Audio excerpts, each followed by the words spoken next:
Graduated from Rowan University in the spring of 2022 with a sports communication and media degree. I got to actually call minor league baseball and G League basketball games while I was in school. And then I graduated, and as soon as I graduated, I went to NFL Films in Mount Laurel, New Jersey. And as much as I loved that experience, I miss putting on the headsets. I decided, you know what, talk is cheap. I have a laptop that's in my house, and so 21 months later, here we are, still on YouTube, calling games and building an incredible, loving community on here with the people that I call my Philly freaks with a capital P and a capital H. We go live for every single Phillies, Sixers, and Eagles game, and we do it like old school radio play-by-play style. I'm Jason Joseph, and this is Play-by-Play with JJ. I showed a swung on, barreled out to right field. Bye-bye baseball. That baby is long gone. Good evening, everybody, and welcome on into another edition of MLB Play-by-Play with JJ. We got Sunday Night Baseball going on out in Atlanta as the Cleveland Guardians take on the Atlanta Braves. Both teams are 9-6 to start off the season. The Braves are 5-3 at home, and the Guardians are 5-4 on the road. So we got a cool pitching matchup tonight. And I'm expecting this to be a pitching duel. I really am. Tanner Bibee is going to be on the bump for the Cleveland Guardians. Bibee in his last outing ended up getting the loss, but he did go 4 2/3. He did allow 1 earned run, and he struck out 3 batters on a total of 87 pitches. I am very curious to see how many pitches that he is going to throw tonight because they've been very cautious with him. He threw 78 pitches in his first outing of the season, 74 in his second one, and 87 in his third. So really interested to see how many innings and how many pitches he'll be able to throw tonight. But this is a guy who has a lot of really good ground ball stuff. He can also strike out batters too. He gets a lot of hitters off balance, and he makes you work. He really does. He makes you work at the plate. And he's really good when it comes to just getting ahead into counts. Last year, he did go 12-11.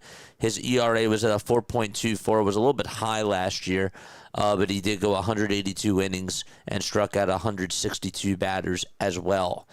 The other guy that's going to be on the mound, you got Chris Sale taking the hill for the Atlanta Braves. 16 innings, 16 strikeouts, a 3.94 ERA to start off the season.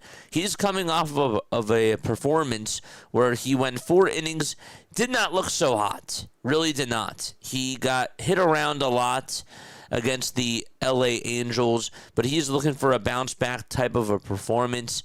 And we'll see how he does because his first 2 outings, he looked really dominant out there on the hill.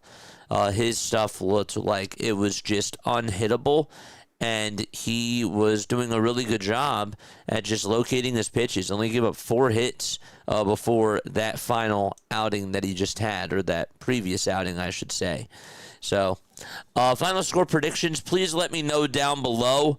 Also, please tell me who are your MVPs for tonight's game. I would love to hear more about that.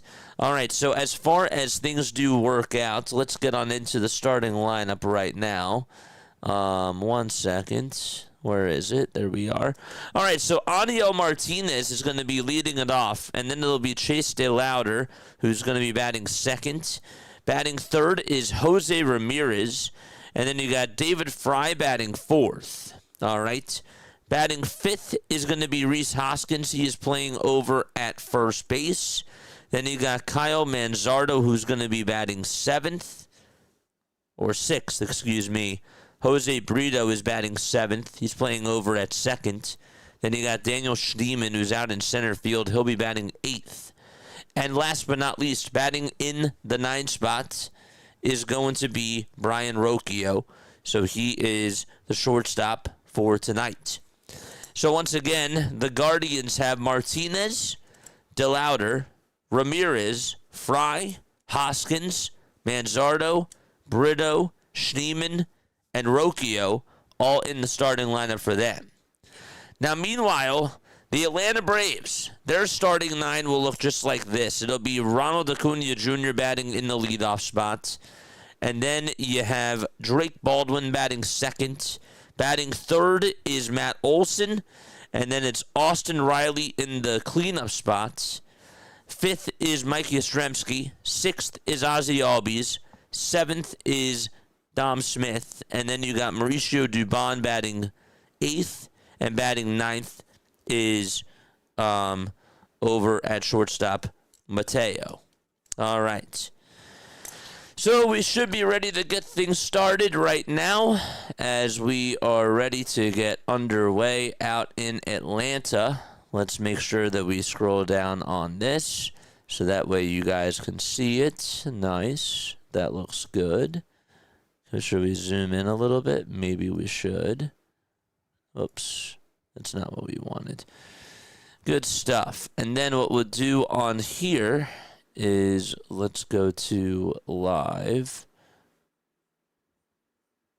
Let's go to this.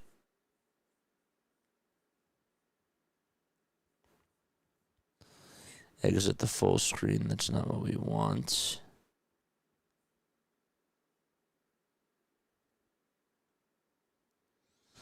There we go. Good stuff. All right. So we are ready to get underway. And here is the first pitch. And that's going to be taken for a ground, or that's going to be a ground ball that's hit over towards the left side. And the throw over to first is in time. Let's see what's going on with this. TV, for some reason, is just not wanting to work today. So bear with me for just 1 second, folks.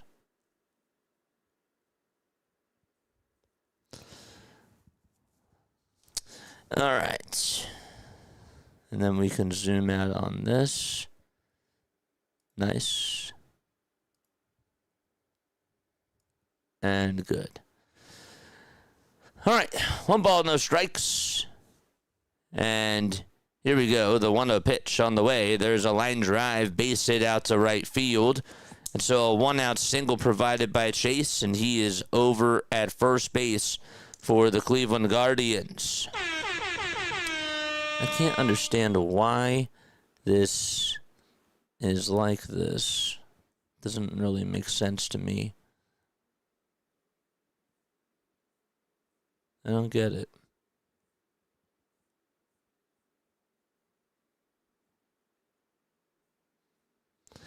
Here we go. As Jose Ramirez is up, takes the first pitch for a called strike as it hits the inside corner.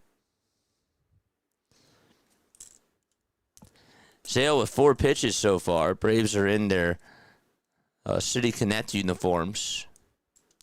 The ball is 1 strike. And the pitch to Ramirez, swing and a miss. So the count is now 0-2.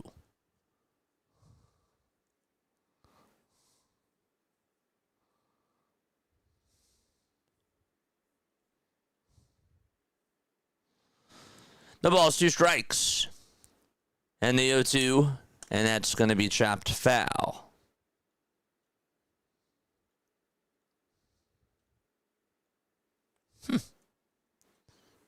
I can't understand this.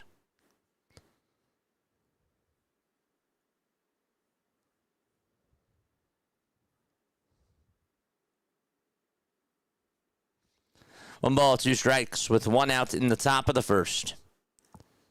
Ramirez with a .610 OPS. So 1-2 is the count. And the pitch to Jose Ramirez, and he grounds this one out to right field for a base hit. And that is going to put runners over at first and third as the throw is not in time. DeLauder stops at third. David Fry's coming on up. All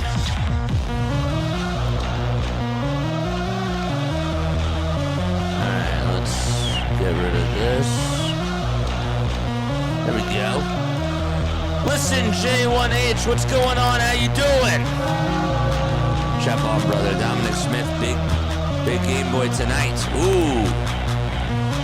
Let's go. Don't forget to like, don't forget to subscribe, chat. Appreciate you all for being on here. Here's David Fry, who's in the box. Let me know who you're rooting for down below. We try not to be biased. The throwback over to first is not in time. We just want good baseball. Just want good baseball, man. That's it. We love baseball on this channel. 1 out, top of the first. Sale on the bump. Gets set and delivers. And the pitch is up high. Here's the throw to second base. It is not in time. And J-Ram is in scoring position. So 1 out and 2 runners in scoring position. By the way, here's the Braves defense for you. You got Chris Sale on the bump. You got Drake Baldwin catching. Over at first base, it's Matt Olson. The second baseman is going to be Ozzie Albies. At third, it's Austin Riley. And at shortstop, it's Jorge Mateo. 1 out. And here's the pitch. And that's in there for a called strike. So 1-1 is the count. In the outfield, Acuna's in right. Yaz is in left. And Dubon's in center. And catching is Baldwin. On the mound, it's Sale. 1-1 pitch, swing and a miss. The fastball was high, and the count is 1-2. Rooting for the dog. Yeah, I did see. Congratulations. I did see. I acknowledged it. You probably missed it. But yeah, no. Congratulations, man. 1-2 pitch. Check swing. Did he go? Yes, he did. And there is out number 2. Drop a chair for Sale. That's 1 strikeout for Chris Sale today. And that was a big one. He definitely went around. So there's 2 gone here. And now it's Rhys Hoskins' turn to come on up to the plate. Hoskins in the box. Takes the first pitch on the outside corner for a called strike. Dude, that is huge news, man. Congratulations to you and your family. The ball is 1 strike to Rhys Hoskins. The pitch, and that's fouled back towards the screen. That's uncommon. Cheers. Yup. Baby Sammy, same birthday as the Fanatic. It's funny. That's really awesome, man. No balls, 2 strikes to Rhys Hoskins. The 0-2 up high and a little bit inside for a ball. So Chase got on with a single. J-Ram got on with a single. And they're both over at second and third right now with 2 outs in the top of the first. Chris Sale gets the signs, looking to get out of the jam against Rhys Hoskins. The 1-2 pitch inside for ball 2. The Braves will have Ronald, Baldwin, and Olson due up in the bottom of the first. I gotta fix this screen once the inning is done.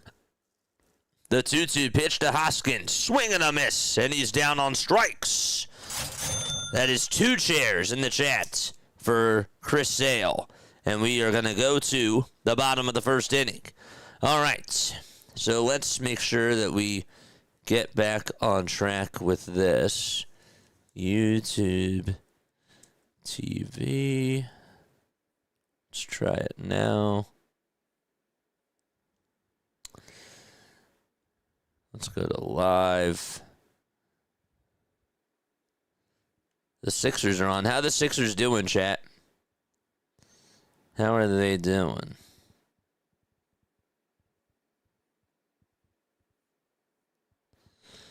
TNT. Where's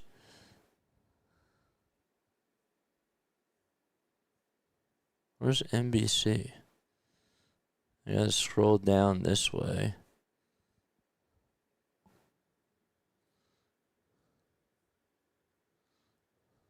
Let's try this.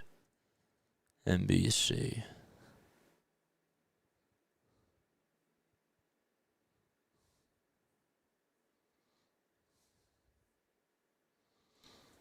It's not going to fix it. All right. Ronald Acuna Jr. is going to lead it off. And then it'll be Drake Baldwin, who's batting second.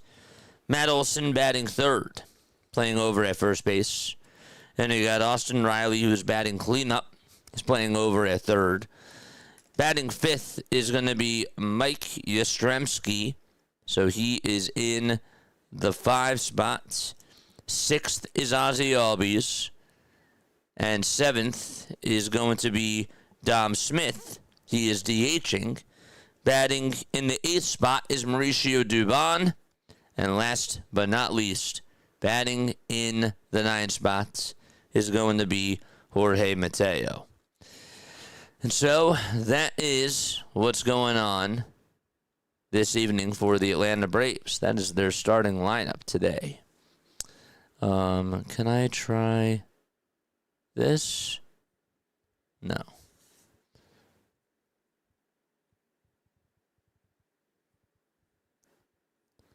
I don't know how to get rid of it. It really bugs me, but... Alright, we'll have to get used to it.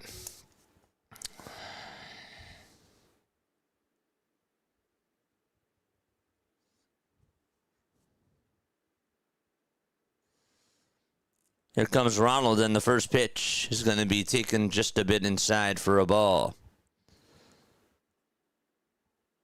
Tanner Bibee on the bump, 3 starts, a 3.29 earned run average. And the pitch, swing and a miss. So it's 1 ball and 1 strike. What if we just put it on here?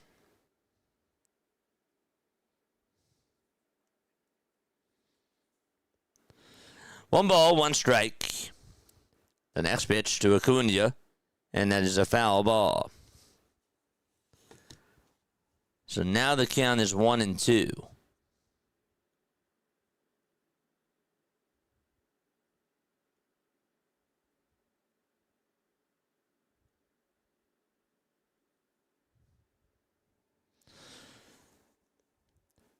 So the next pitch on the way is going to be lined out over to center field, and Acuna gets on with a leadoff single.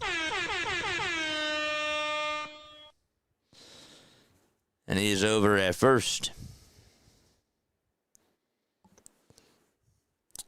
So here we go. Up to bat right now is Drake Baldwin, as he is up at the plate. Baldwin takes the first pitch, and it's a little bit high for a ball.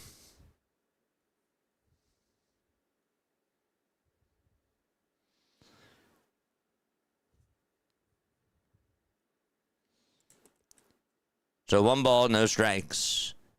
And here's the windup in the pitch. That's going to be in there for a called strike. All right, I think we're done with it on here. 1 ball, 1 strike. Baldwin in the box. And the pitch on the way, and that's another foul ball. So the count is now 1-2. What else do we got? Who else do we got on here? Renaud, what's up, Renaud? Also, Andrew is here. Good to see you guys. Fist bumps to y'all. Really good to see y'all. The toss back over to first. That's not in time. Would Acuna be a face of the league if it wasn't for the injuries? That's a really good question. I'm going to say yes. I'm going to say yes.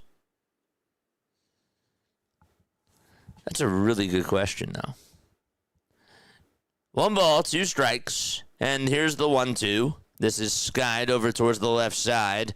Who's going to get there? It'll be Bibee who gets there. Calls off the catcher. And there's out number 1.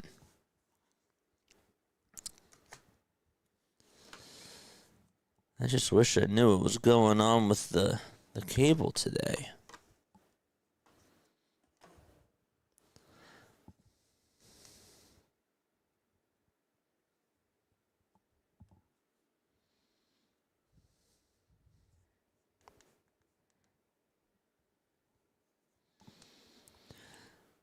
Runner goes. The pitch is going to be taken on the outside corner. Here's the throw to second base, and that's going to get by the shortstop and go out over towards shallow center. Acuna is going to go on over to third with one out in the bottom of the first.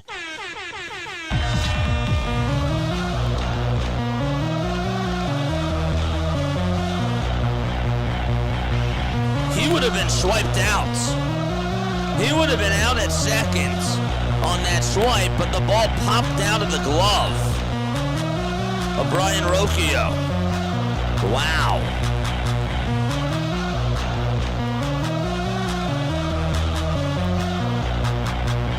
Here we go.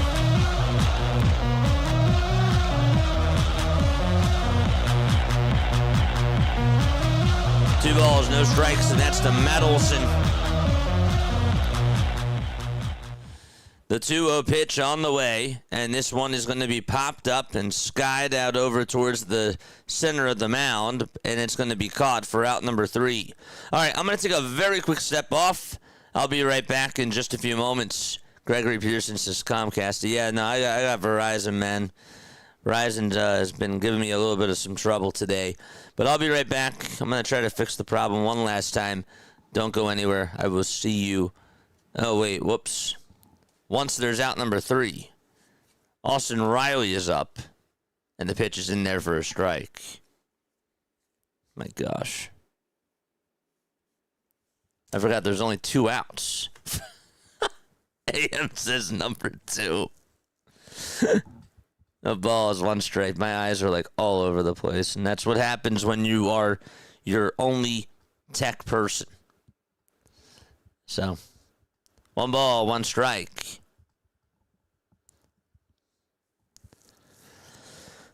Two outs, bottom of the first.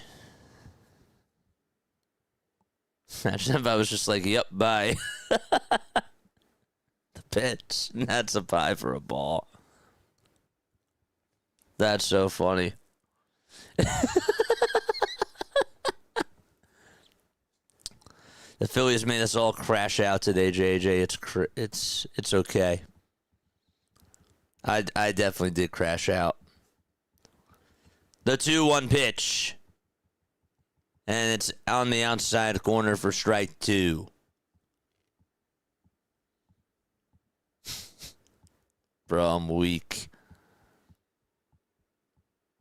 That's going to do it for the inning. I can't. The 2-2 pitch. There's strike 3. Austin Riley goes fishing after a pitch that was outside. And now I'm going to take a step off. All right, don't go anywhere. I'll be right back.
Alrighty, hopefully you're all doing well and having yourselves a very fantastic day.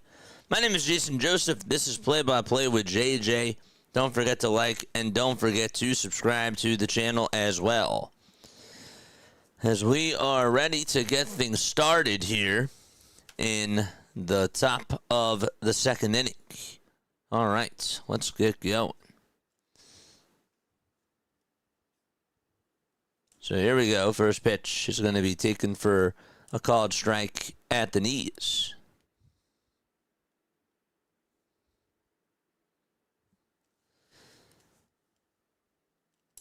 The ball is 1 strike.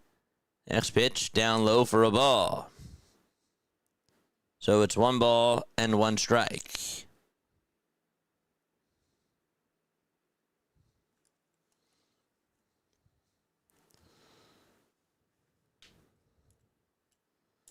The 1-1, that's a foul ball. And so it's now 1 ball, 2 strikes.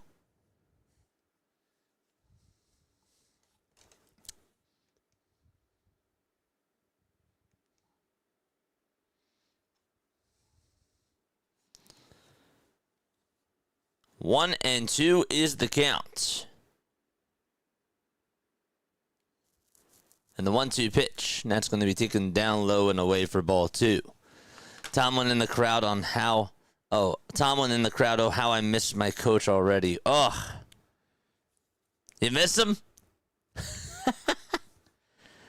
2 balls, 2 strikes. And here we go. The next pitch on the way, that's a tapper, hit over towards the left side. Third baseman has it, throws it over to first. It's not in time. Kyle Manzardo able to beat out the throw. An excellent stretch by Matt Olson. And so there's an infield single to start off the top of the second, and it's by Kyle Manzardo. He's over at first base. Nice stuff. So he is able to get on and able to beat out the nice throw there, too. It was a bang-bang play. Austin Riley tried to make a really good throw, and he did, but it was just a little bit late. Brito is up, and Brito takes a called strike. It hits the outside corner. Thank you all again so much for tuning on in and for following along with me with all these technical difficulties. I'm not going to have a good time sinking this tonight, as the 0-1 is grounded over towards the shortstop. The throw to second, there's 1. The throw over to first, there's 2, and that is a 6-4-3 double play that Jose Brito is going to ground on into. And so there's 2 outs.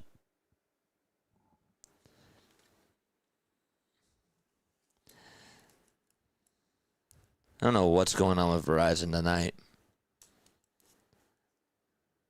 But that sucks.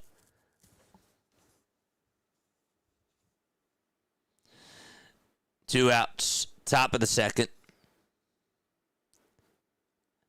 And Daniel Schneemann is in the box.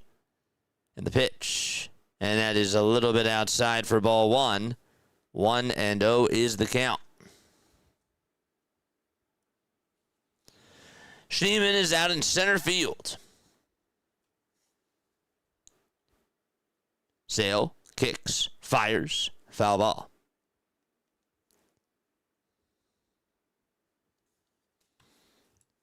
So 1 ball and 1 strike.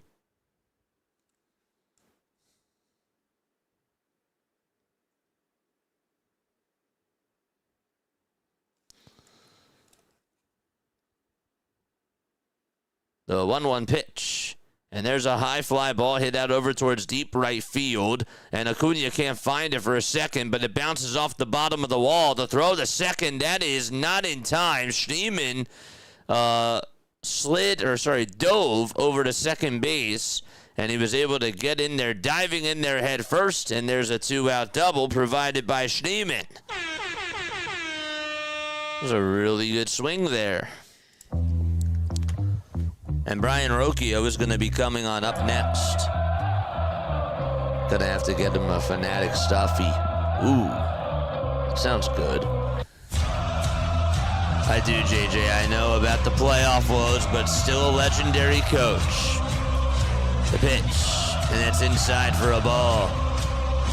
He took teams to the playoffs that shouldn't have been there. I actually agree with you. I know that some Pittsburgh fans would disagree. A lot of them would. But I am actually with you. Some of those teams I don't think should have been in there. 1-0 pitch. There's a fly ball hit over towards right field. Acuna drifting back towards the track makes the grab. And we go to the bottom of the second inning. So, no runs, 2 hits, 1 man left. And we go to the bottom of the second. Okay, fly out over to right. And that's it for that. All right. Let's do some shout-outs, man. Where's everybody tapping on in from tonight? Where are we tuning on in from? Let us know down below. Folks, if you are new to my channel, my name is Jason Joseph. This is Play by Play with JJ. Make sure that you guys go follow me on all the social media platforms. The link to that is in the description. You can also check it out on the live stream chat as well. It should be posted on here if you scroll up a little bit from Stream Elements. But yeah, I am looking forward to this game tonight. I figured that this was going to be the game of the day. And been very much looking forward to this game. And I'm excited to see what this one provides. So yeah, let us know where you're tuning on in from. Greensboro, North Carolina. As always, my friend Scott is here. What's up, Scott? Good to see you, my guy. It's always good to see you. I say that to you guys a lot, but it really is. Like, it might sound redundant, but this is a blessing, man. It's always good to see you guys. It really is. There's never a bad time to see anybody. All right, so we are going to the bottom of the second inning.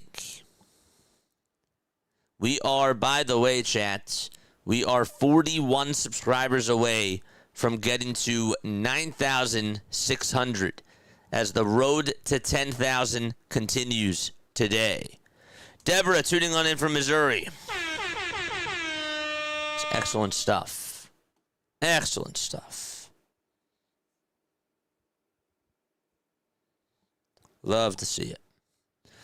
I love being able to vent here, especially during games like today.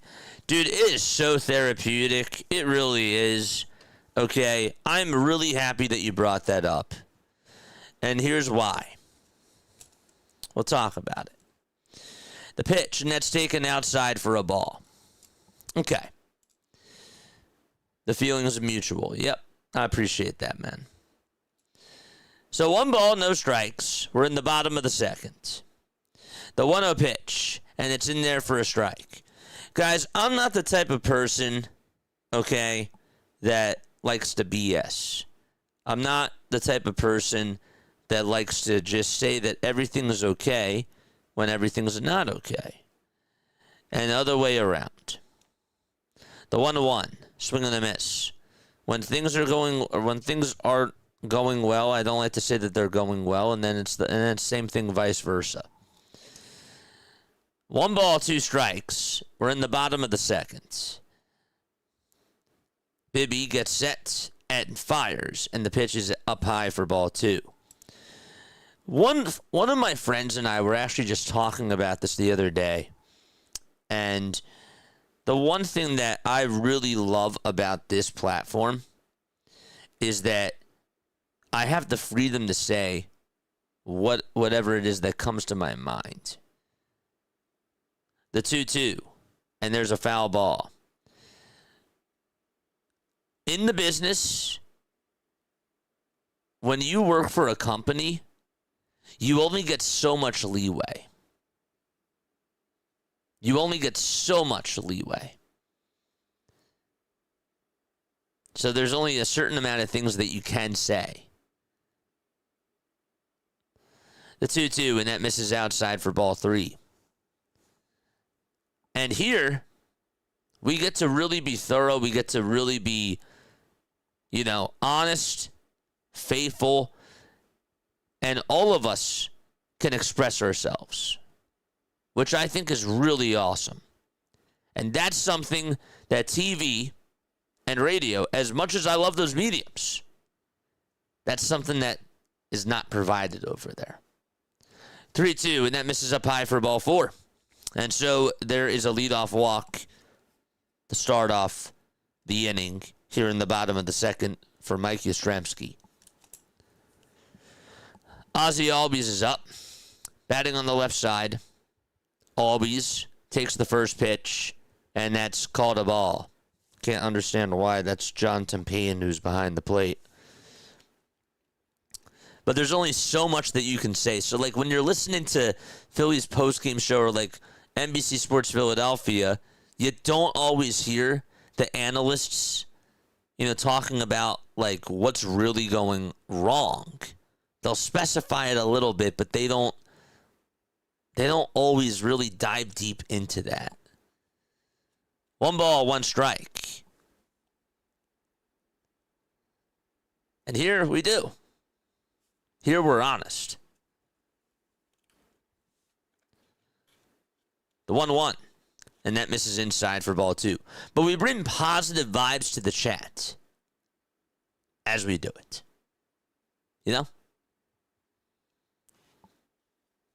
To me, it's important to create a positive space.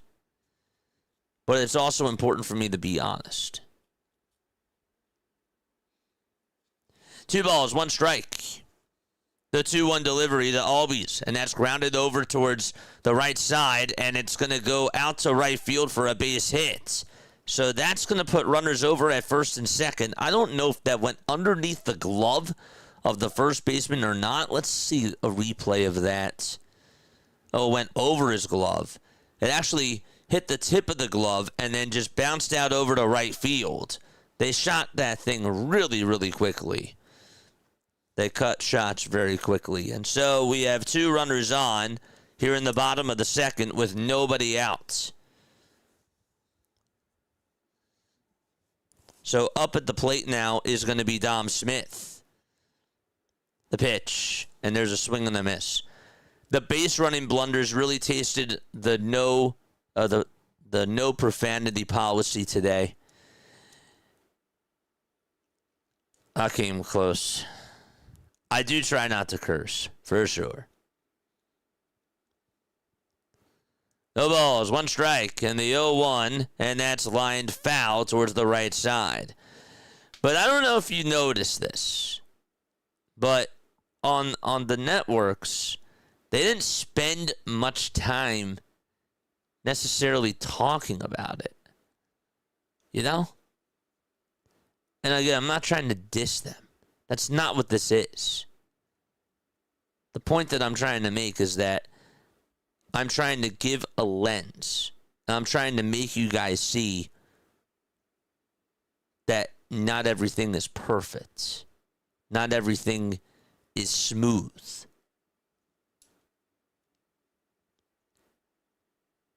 0-2. And that misses up high and away for a ball. But I also did not want to ignore Andrew Painter's performance because Andrew Painter pitched really well. He did.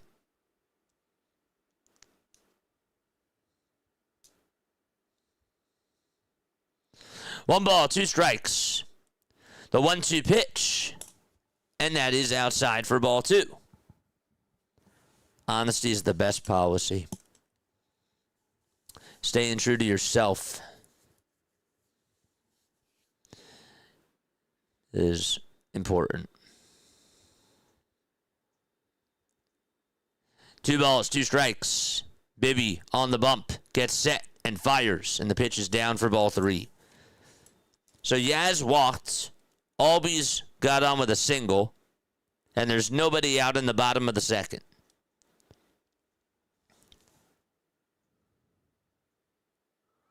What's up, Michael? How you doing? How you doing? 3 balls and 2 strikes. Bibee gets set at the letters and the payoff pitch. And this is grounded over towards the right side. Second baseman has it. Throws it over to shortstop for one. The throw on over to first, and that is a double play. And that'll put Yastrzemski over at third. And that is a 4-6-3 double play right there. And Mauricio Dubon is due on up next. That was a big-time pitch from Bibee.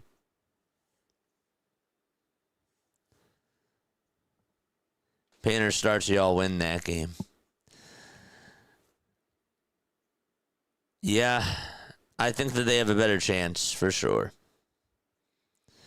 The pitch, swing and a miss. Mauricio Dubon, the former Giant and the former Houston Astro, up to bat, hitting .321 on the season.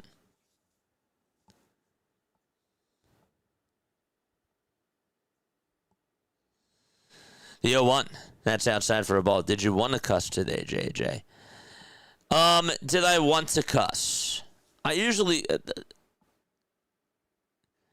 no, I didn't. No. 1 ball, 1 strike. The 1-1 pitch, and that's taken for strike 2. If I'm talking to my in real life friends, then yeah. When I'm on here, though, it's a different relationship. It's just different. 1-2 pitch. There's a fly ball hit out over towards left center field, and that is going to get down for a base hit.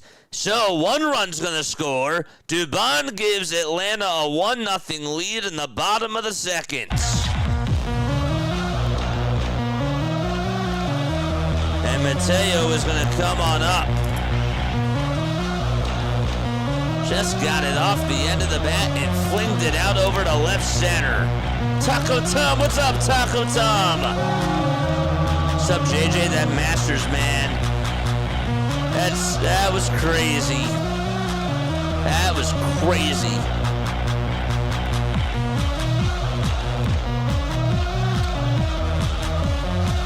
Here's the pitch, and that's going to be taken just a little bit low for a ball. But yeah, I didn't want to curse. It's a different type of a relationship I have with you guys on here.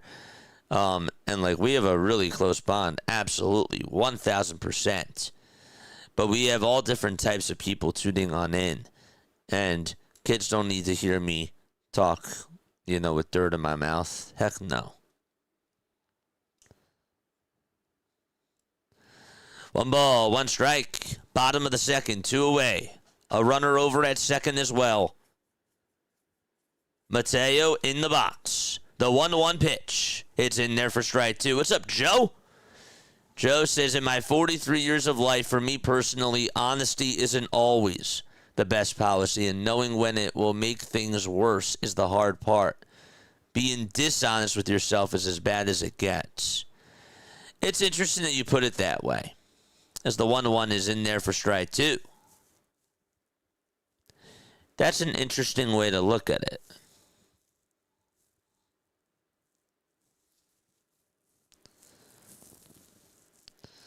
But you see, everybody has their own experiences. 1-2 pitch, and that's a foul ball.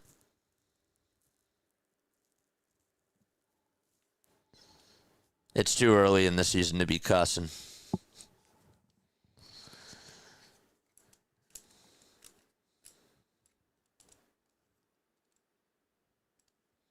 Taco says 93 pitches.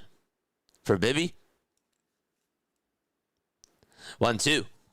That misses down in the way for ball 2. That's interesting.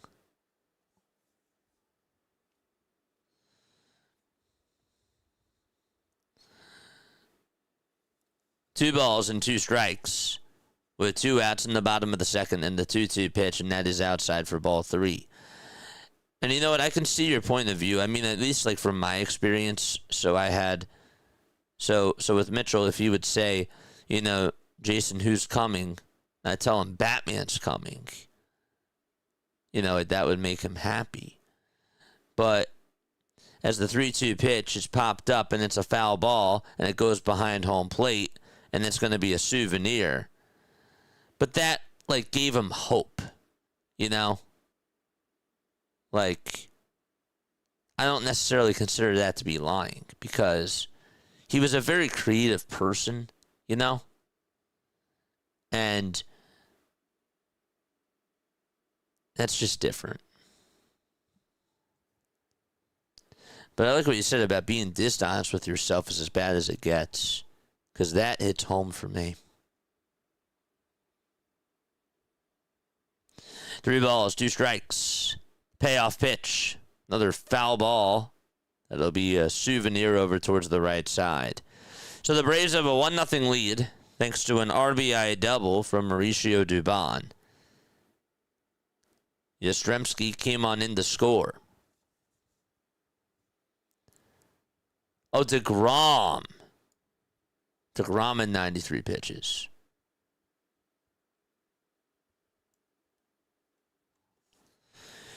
Three balls, 2 strikes. The 3-2 pitch, and that's a foul ball. That's why I said for me personally, but then again, avoiding mistakes makes it easier to be honest. That's right. Do you call Red Sox games?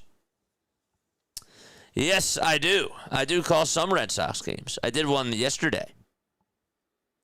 3 balls, 2 strikes. The payoff pitch. And there's a ground ball, base hit up the middle. And here we go. Here's the throw to the plate. It is not in time. 2-0 Atlanta. Dubon scores. Mateo reels him on in. And the Braves are up by 2.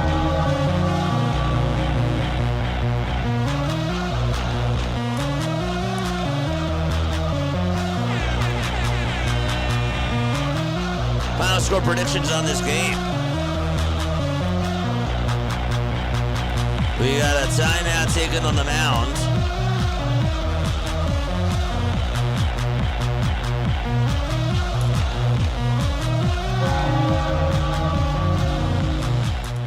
It's a 2-0 Atlanta lead. Bibee with 47 pitches already. And the home plate umpire, John Payne, is going to go break up this conversation on the mound and say, we got a ball game to continue. So, yeah, so we love doing baseball. We love baseball. So we did a Red Sox game yesterday. That was cool. We covered the Phillies primarily on this channel. Hobart, thank you so much. I appreciate you, my guy. 1 ball, no strikes. I am going on vacation, though, this week on Wednesday. So you will not see me on here until next Monday. We will do 2 Phillies games, one on Monday and Tuesday because we primarily cover the Phillies. But then we come back to the grind on Wednesday. The pitch. There's another line drive base hit down the left field corner. Acuna is going to get extra bases out of this one. Here's the throw to the plate. It's cut off. Acuna gets an RBI double. Mateo was thinking just go home all the way.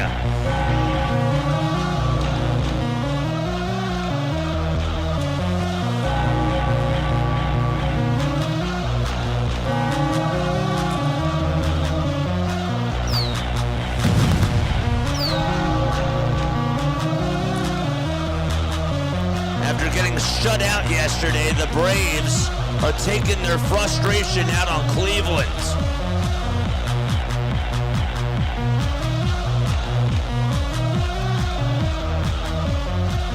The pitch, and that's to Drake Baldwin, and that misses outside. I'm number 1 a Red Sox fan. By next is Phillies and Eagles fan all the way. Love it!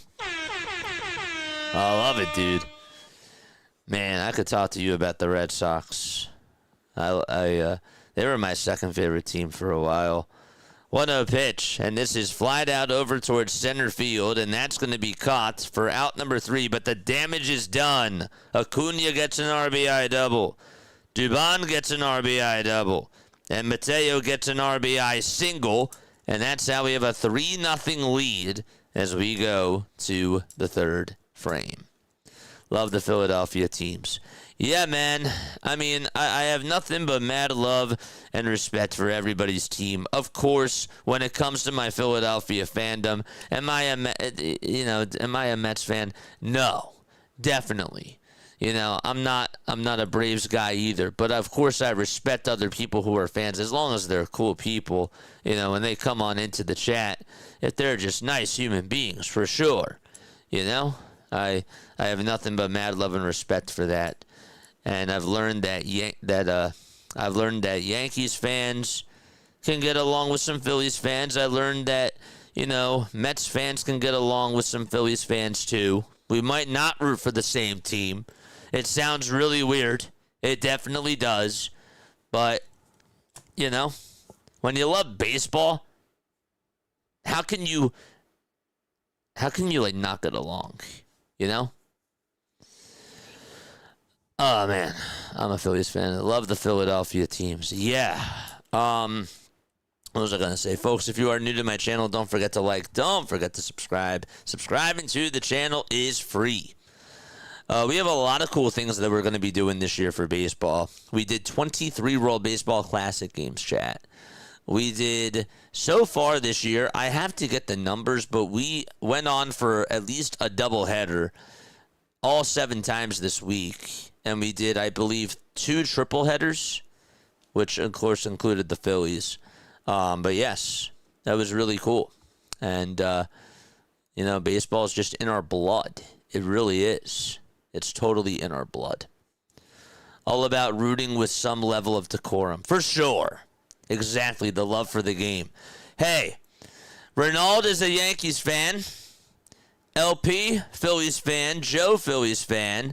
Deborah, Phillies, and also Kansas City, correct? Want to make sure that I say that. DE is a Giants fan, which is really cool. Taco, what fan are you? Michael's a Philly fan. Justin's a Philly fan. So we're in the top of the third. Lomball's a Braves fan. The pitch is in there for a strike. PAS is a Mets fan. It's a really nice, diverse group, I would say. The balls, 1 strike. And here's the 0-1. And this is popped up over towards the right side of second base. Albies is going to shift towards his left, and he will make the catch finally. That was popped up a mile high. And there's 1 away. They had Andrew Jones and Corey Kluber in the broadcast booth. I wonder if it's because of this game, 2 former players, 1 on each. Phillies first, then Royals. The pitch, and that's fouled right off the foot of the batter, and he broke his bat as well. Ouch. Taco says, I'm a Rangers fan. I'm from Dallas, born and raised. Also, you're a Cowboys fan, too, so Cowboys fans and Eagles fans can get along. That's crazy. I'm laughing because that's the biggest rivalry in all of sports. Not just Philadelphia sports, Cowboys. I would say that Cowboys-Eagles is the biggest rivalry in North America sports history. Out of the professional 4.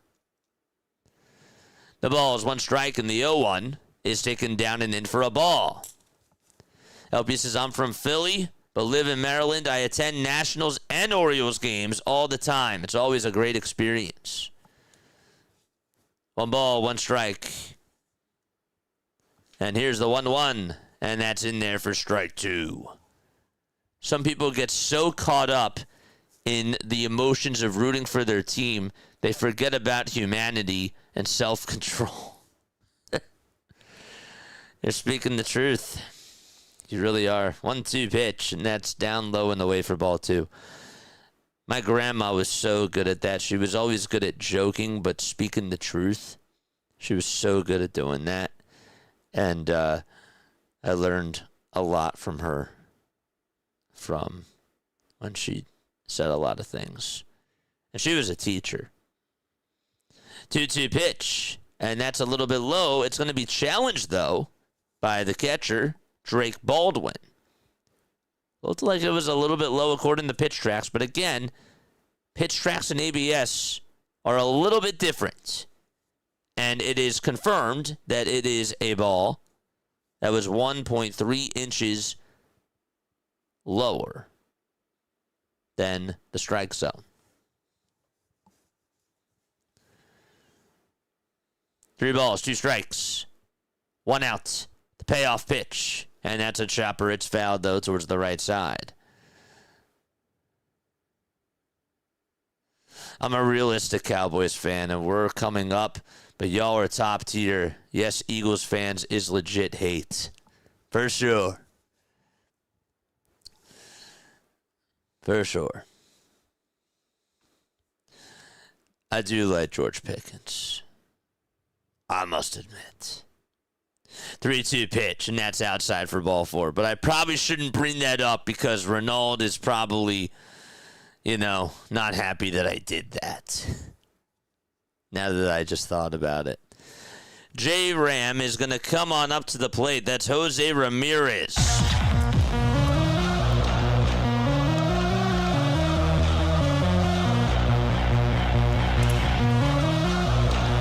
Pitch to Jose, swing and a miss. The fastball was down the pike at 96 miles per hour. So Chase gets on for the second time today. He has just been unbelievable. If there was a player of the month already in the American League, it's that guy. 0-1 pitch to Ramirez, and this is flied out over towards shallow center field. They can't find it, and it's going to pop out of the glove of the center fielder. Here's the throw to second. It is just in time to get the runner DeLauder out by force. So the center fielder for the Braves just lost it right out in the lights, Mauricio Dubon, and it popped out of the glove. It ricocheted, it hit the tip of the glove, and then it just popped on out. He was like, I can't find it. And then as soon as it hits the glove, it pops on out, and he has to go run after and get that ball. He barehands it, throws it over to second, and the runner, DeLauder, was just out by force. Barely. And so there's out number 2. So that is what you call an 8-6 fielder's choice. The toss back over to first, and that is not in time. So Ramirez flies into an 8-6 fielder's choice.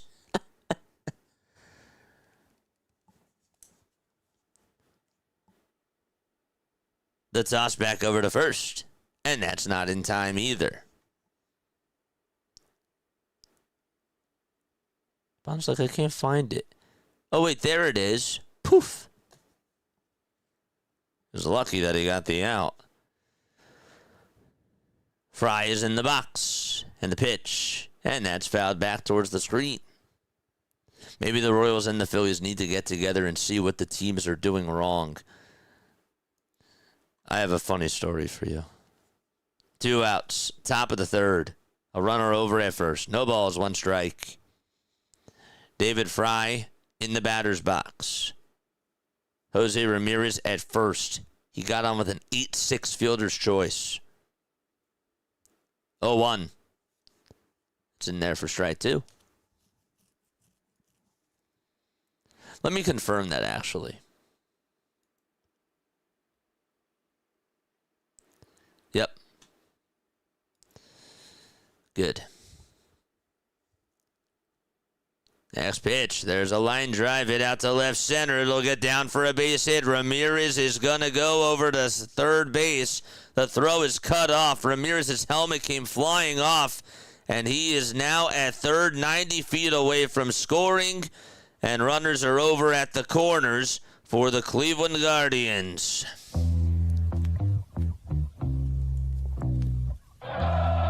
And here comes former Philly Rhys Hoskins. Let's go, Reese.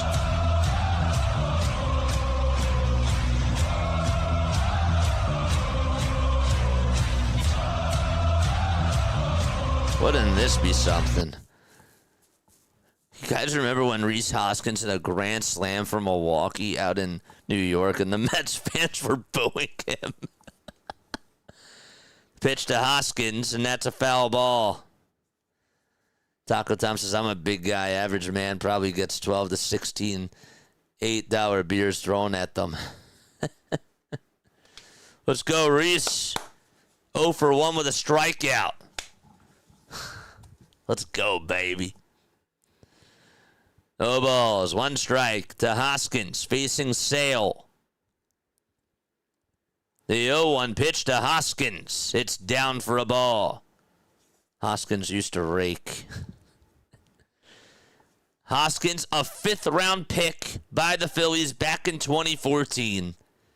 Played with the Phillies for 6 years. Then he went to Milwaukee, and now he's on Cleveland. The 1-1 pitch, and he looks at the called strike. It's a slider, and it's taken at the knees. But yeah, I would never forget that. First at-bat, grand slam, when he was in a Brewers uniform and Mets fans were booing him. I couldn't stop laughing. 1-2 pitch, and that's up high for ball 2.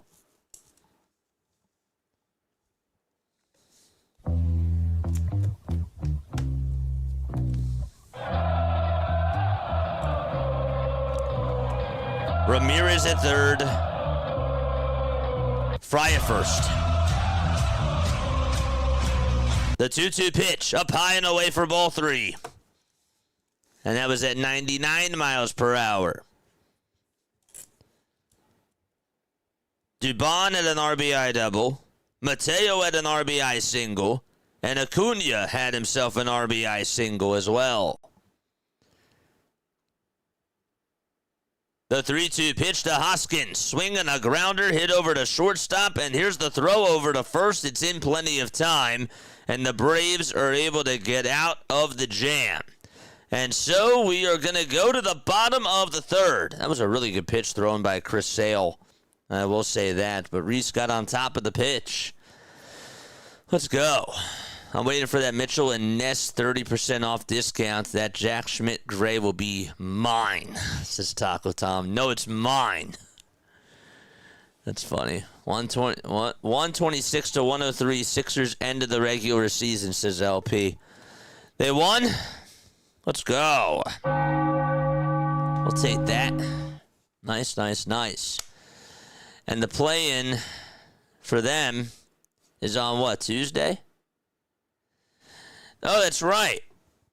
When is the play-in? Is it Wednesday or Tuesday?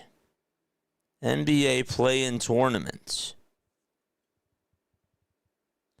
It's Tuesday.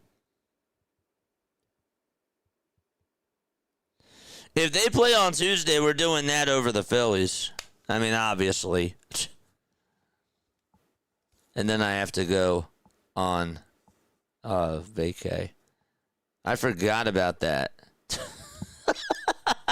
I forgot. If they play Tuesday, of course we're not missing a Sixers playing game. Who's the pitcher they said was throwing 103 mile per hour sliders earlier today? All I can remember is that the first letter of the first name and the last are the same name. I don't know. Who is that? Maxie's really good and it's ruined, says Taco Tom. Dude, it's insane. Maxie and Edgecombe are phenomenal, but they just don't know what the heck they're doing. They don't. They extended Embiid way too early, and it's sad. Royals are getting a new stadium downtown in Kansas City. They better get a grip and start winning. Wait, Kaufman's not going to exist anymore? I'm a huge Embiid fan, but it's going to be this sad. Dude, I'm a huge Joel Embiid fan. I'm a huge Joel Embiid fan. But even I know they should have never extended him. The extension doesn't even kick in until next year, chat. Like, it's crazy. The pitch is in there for a strike. The extension doesn't even kick in until next year. Here's Matt Olson facing Tanner Bibee. The 0-1. Misses just a bit outside for a ball.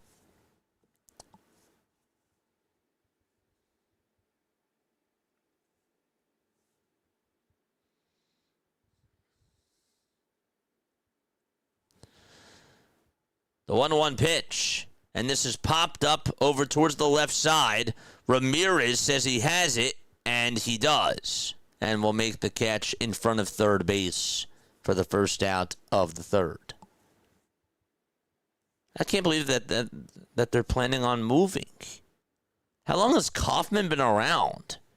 They plan on building a new stadium, taking down a park.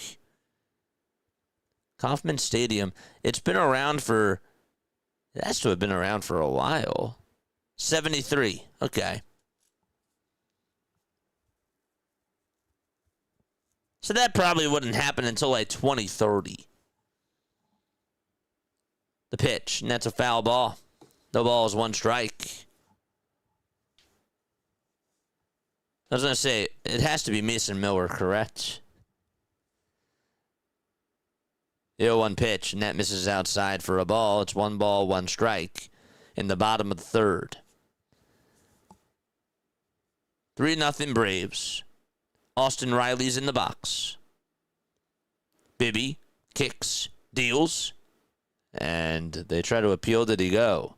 He did not.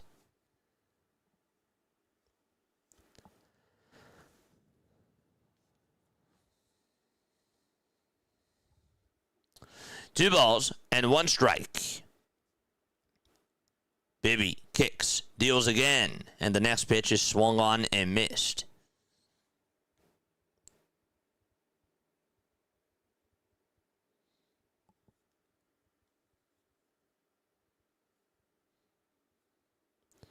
Two balls, 2 strikes, the 2-2 pitch, and that's up high and inside for ball 3. Kauffman Stadium is older than all but Fenway and Wrigley, I think. Yeah, it's older than Rogers. Older than the White Sox. 3 balls, 2 strikes, and the 3-2 pitch. Strike 3 called at the knees, and there is out number 2. I think you're correct, actually. I do. It's older than T-Mobile Park. It's older than... I guess it's older than Oakland Coliseum, right? Technically speaking. I know that they don't play there anymore.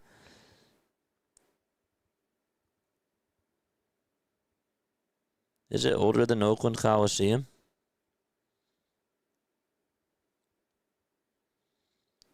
No, it's not.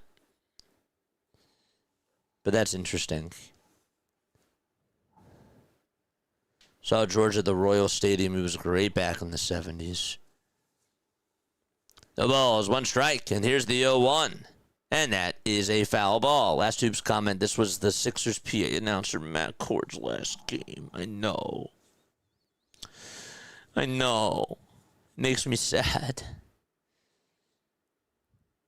I might be biased, but him and Dan Baker are the best PA announcers in Philly.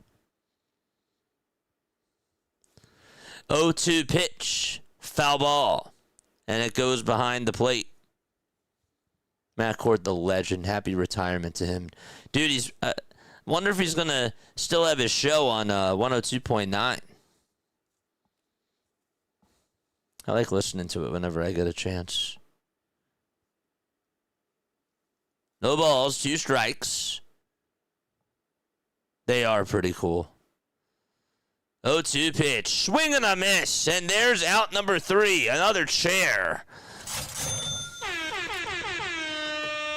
It's time for us to go to the 4th inning. It's a 3-0 ball game. Taco Tom says, I'm in my early 40s. I saw all my teams as a kid win the championship. I can't complain. I just didn't know 96 would be the last year for the Cowboys, but it's okay, says Taco Tom. Wow.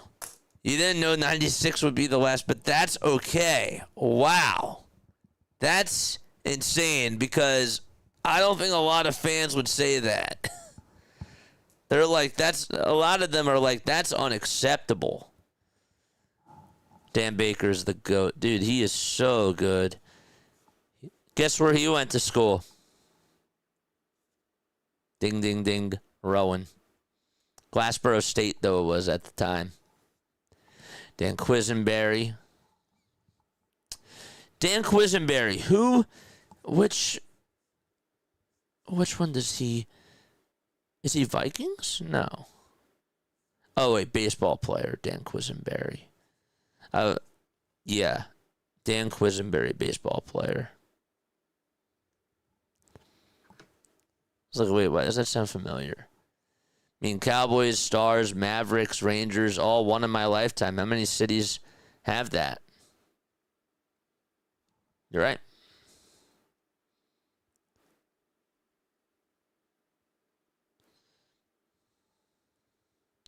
You didn't win anything, Eagles, for how long? A while. I've seen Flyers, Phillies, and Sixers win championships. Still waiting on my Vikings. Yep. Still waiting.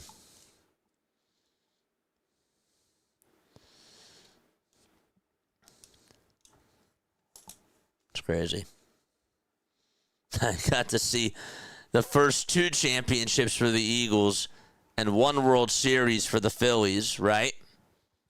So I can't complain, says Joe. I need a Flyers parade, and I need a Sixers parade, and I really need a Phillies World Series again. I have to see it because I didn't go to the parade back in '08. I was a kid, and I didn't go. I went to a lot of great things, though. Again, I'm so blessed. I really can't say anything bad. But I would love to see a parade. Kyle Manzardo is up. The 0-1, and that misses outside for ball 1. I did go to the Eagles parade. That was cool.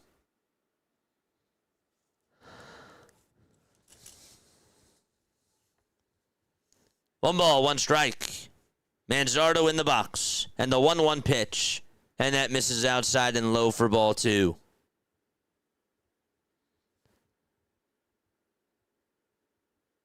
Man, oh man, though. Getting a parade would be unbelievable. 2 balls, 1 strike. The 2-1 delivery. And that's chopped towards the first base side. First baseman Olsen has it, throws it back on over to Sale's way, and there's out number 1.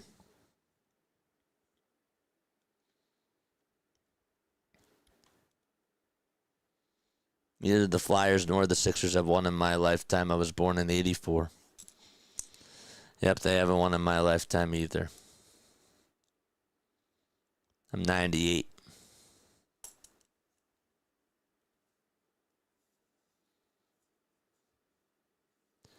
'80s. 83, right? The pitch is taken for a ball. What I really want to see is a replica of 1980 in this town. That's what I really want. We were so close to that, I thought, in 2022. I think we weren't so close, but I think that was the closest that we got. But I need to see all 4 teams get to the finals. 1 ball, 1 strike. The 1-1 pitch. And it's called a strike on the upper tier of the zone. Sixers was 83. Flyers was 74. 74 and 75, right? 1-2, and that's a foul ball because they were back-to-back Stanley Cup.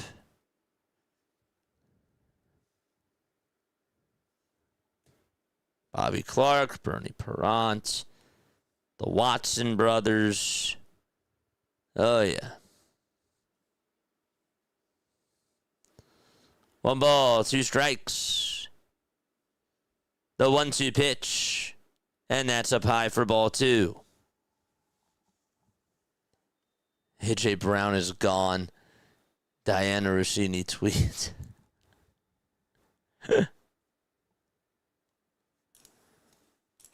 2 balls, 2 strikes. The 2-2 pitch on the way. Swing and a miss. And there's out number 2. Sale with 3 strikeouts.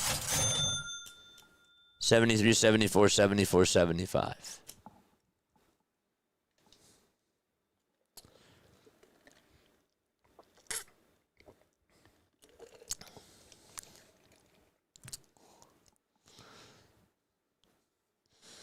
The Broad Street Bullies. 2 outs and the pitch. And that is taken on the outside edge for a strike. Daniel Schneemann is up to bat. The 0-1. And it's in there for a called strike. That's a sinker at 95 miles per hour. We are 40 subscribers away from getting to 9,600. 40. Here's the 0-2. And it's outside for a ball.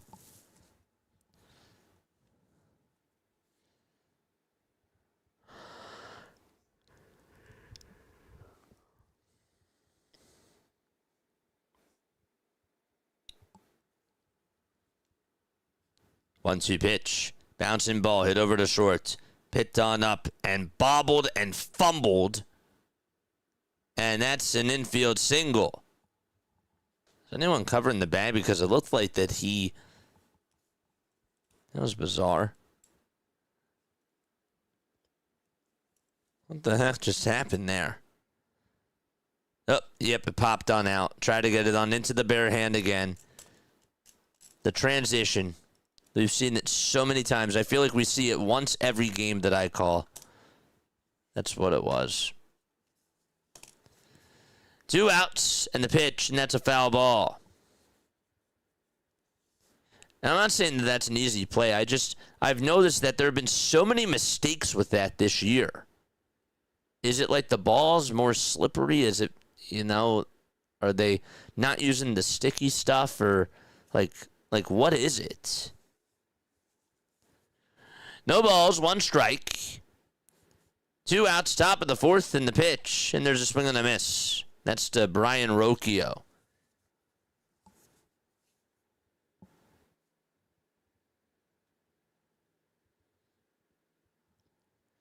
Sale was 65 pitches. 0-2. Check swing, he didn't go. And the count is 1-2.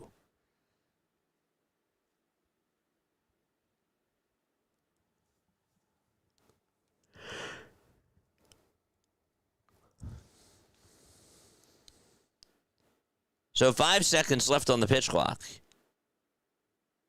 And Sale's 1-2 pitch on the way. Swung on and missed. Chris Sale able to get another strikeout. And we're going to go to the bottom of the 4th. It's a 3-0 lead for the Atlanta Braves. Another one.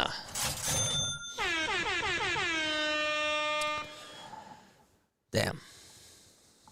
All right. Who else do we got that is on right now? Anybody else on? That's a good stream. Congrats to my guy.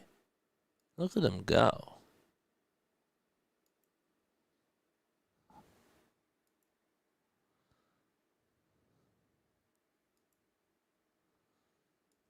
Damn, that's too bad.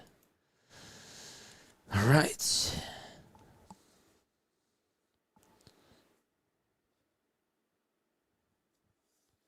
Sale still has gas, dude. He is... Chris Sale...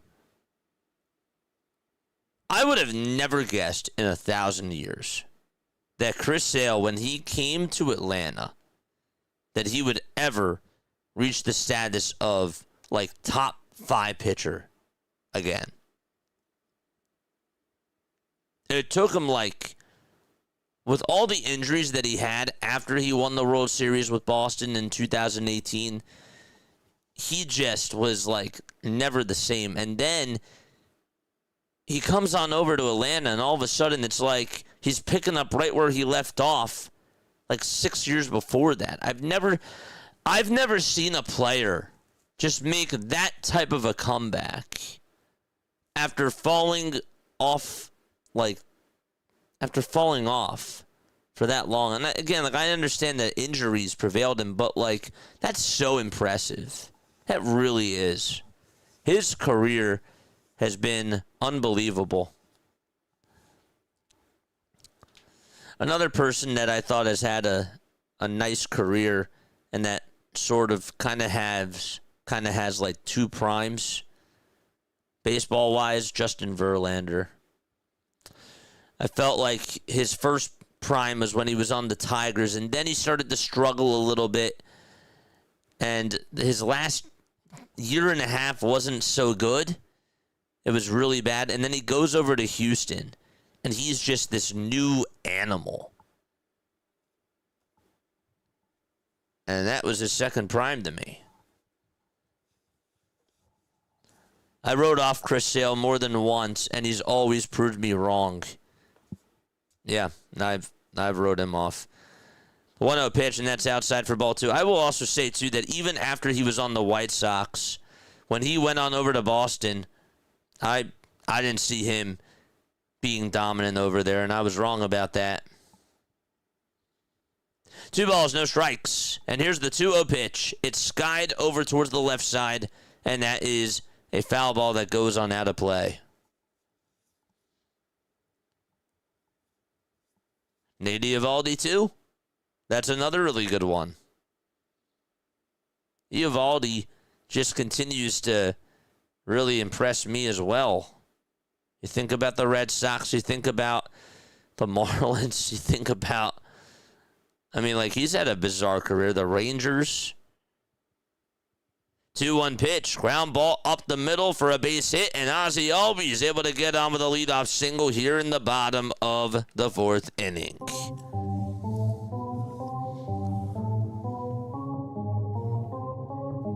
Matvei Michkov. That's right. He's had a disappointing season now. Charge!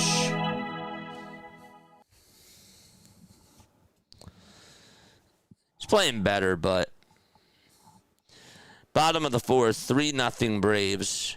And the pitch, and there's a high fly ball hit out to deep right field. It's going back towards the track, and Dominic Smith, he hits himself another home run.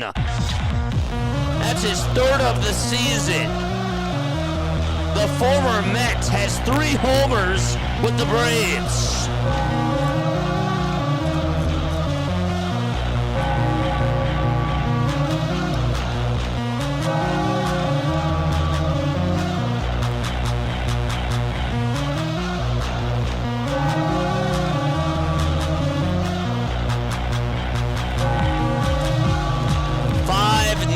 Braves.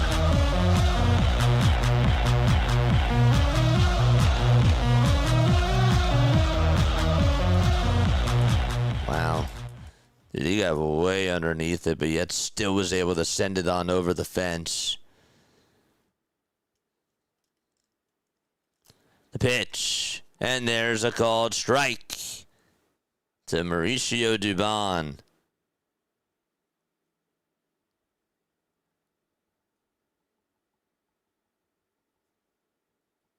The 0-1 pitch. It's grounded over to 3rd. Ramirez bobbles it, bare hands it, throws it to 1st, and it's in time. Oh my gosh, the concentration that he had on that play. You talk about making a mistake and then just immediately making up for it. I mean, he did that right there. That was actually pretty impressive. Oh boy. And so Mateo is going to come on up to the plate. In the bottom of the fourth, one away. And the pitch. It's down and away for a ball. Dom's home run went 371 feet.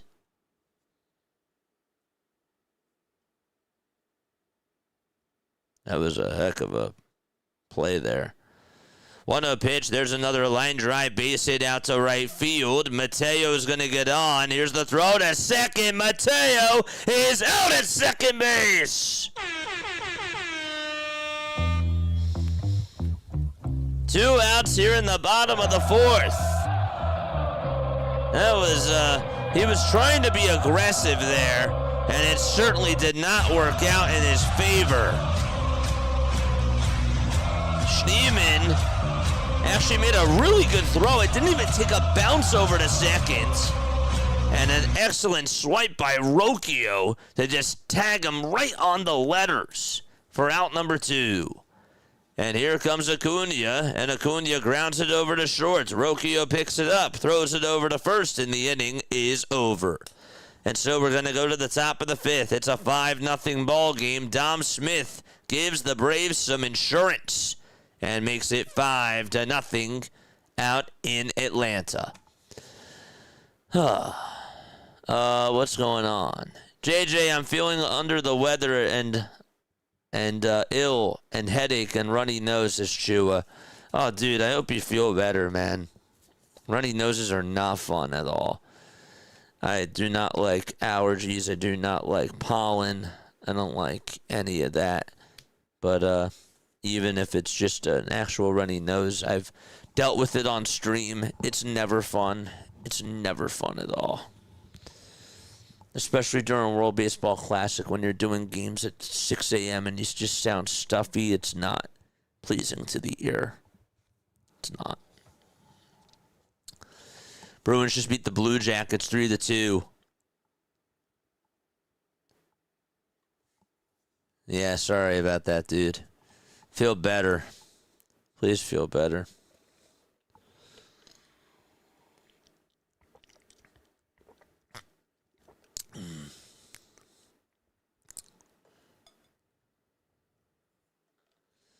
Taco Tom says, if you don't know who Kevin McGonigal is, he's here. I'm excited for him, man. He's one of my favorite rookies for sure. I've heard so much about him. I've been really waiting for the hype. You know, I'm disappointed so far in Jason Dominguez's career. I really thought that by now he would be taking over baseball. I really did. Not saying that he still can't, because he can, but I thought that by now he would have easily been taken on over, and I've not looked right about him. I've not been right about him so far.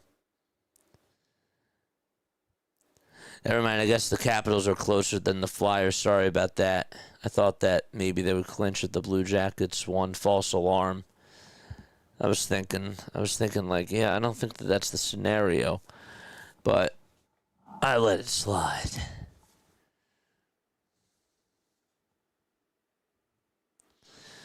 Top of the fifth, and the pitch, and that's in there for a strike. Chat's not going to like me when I say this. My Phillies fan chats, or my Philly freaks. But I did like watching rookie Jason Hayward. 0-1 pitch. This is flied out over towards center field. And right in front of the track to make the catch is Dubon for out number 1.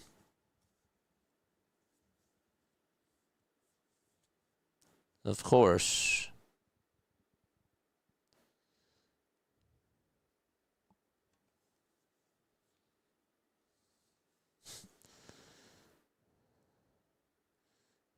Of course, no problem. The pitch. It's down for a ball. The chase. A 286 average for Chase. 5 homers. And 12 RBI as well. Don't forget to like. Don't forget to subscribe. The pitch. And that's taken for a strike.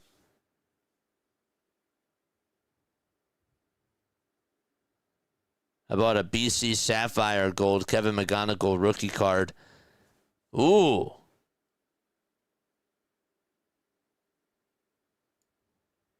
One ball, one strike in the pitch. And that was a foul ball.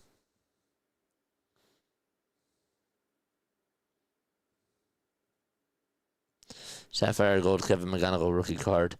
50 for $820. And it's already over $3,000. PSA 9. Wow. That's really good.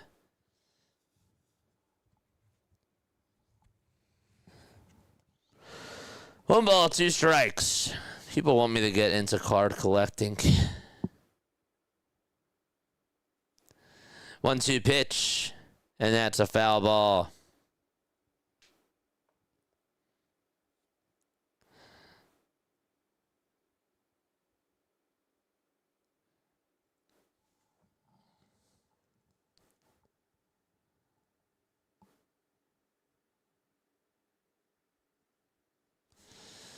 One ball, two strikes.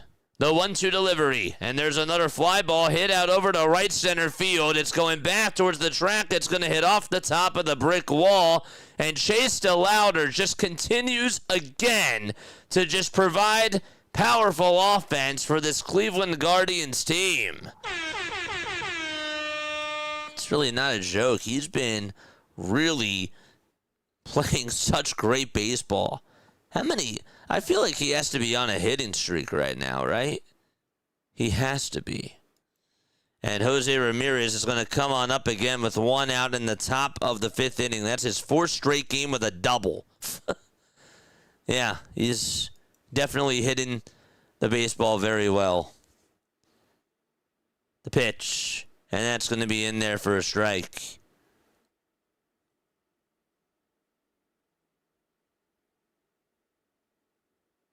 He's 24 years old. No balls, one strike. The pitch, and that is going to be bounced foul. He has gotten on base every single game this year, except for when he pinched hit against the Dodgers on March 31st.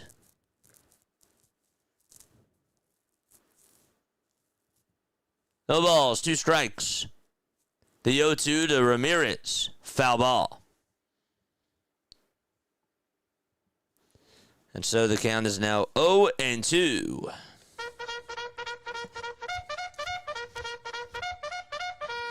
Charge! 78 pitches for Chris Sale. And Jose Ramirez is in the batter's box.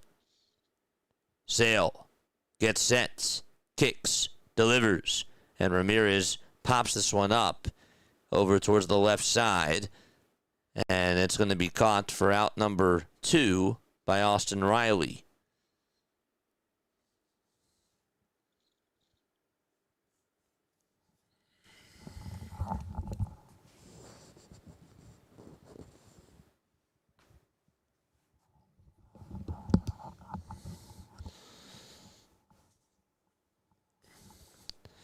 Tell you what, neck cracks feel so good.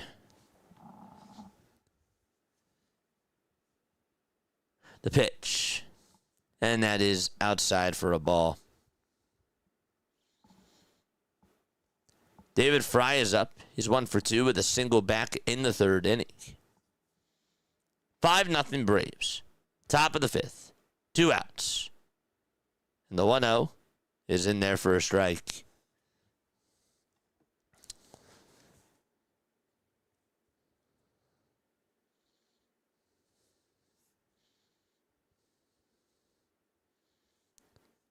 Chris Sale is 37 years old. 1-1 pitch. It's up high for ball 2. Made his major league debut in 2010.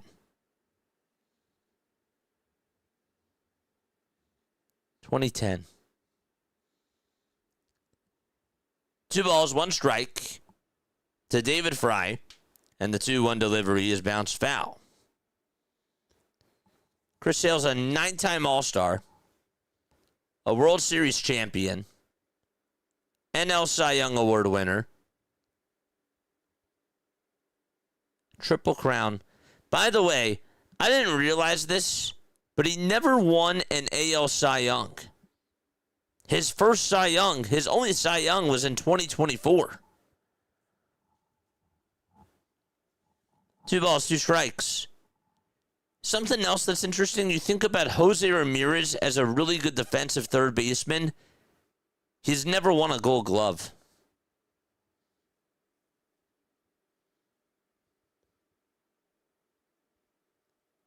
Two pitch, and that's a foul ball.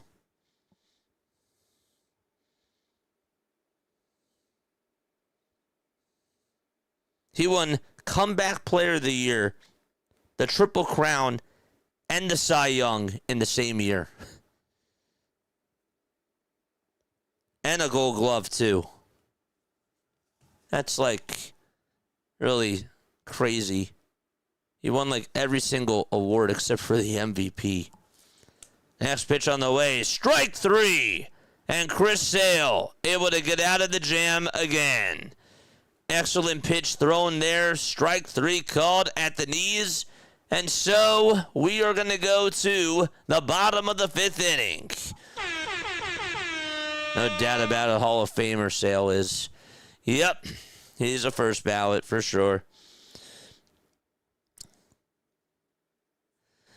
Oh, man, guess who just got fired? Guess who just got fired today?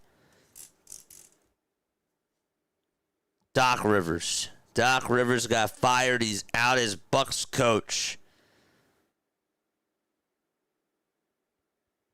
Was that his last game in Philly?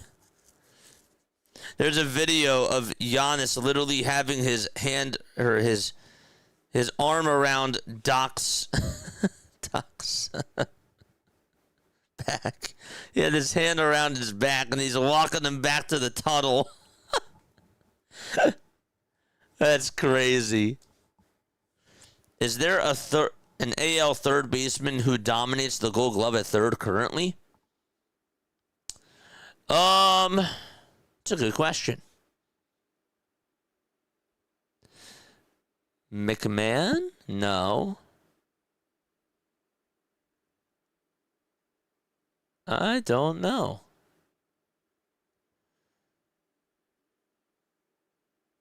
Who's really good over at third? You had Bregman for a while. He was a good defensive player. I remember he told us to celebrate Ben Simmons. I'll think back to your question. But that is hilarious. It is great. That's a great answer, Keith. It's a good question, Keith. Oh, man. Darn, too bad it wasn't Rob. Might not be far away, chat. People forget Ben Simmons was a great player. Just not the player you thought he would be, says Taco. Ben Simmons. A huge diehard fan I was. The pitch, and that's taken down for a ball.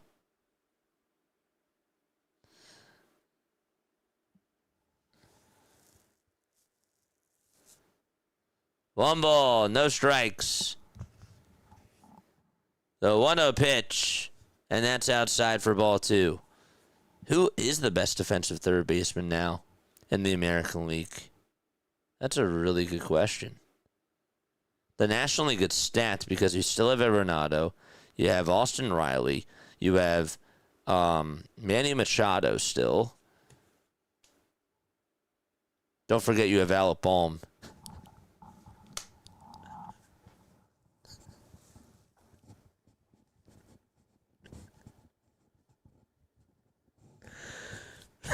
The 3-0 pitch. It's in there for a strike. Sorry. I figured that would make you guys laugh. 3-1 pitch. Fly ball hit out over towards straightaway center. That's going to be caught for out number 1. I mean, Maikel Garcia is good at third base for the Royals.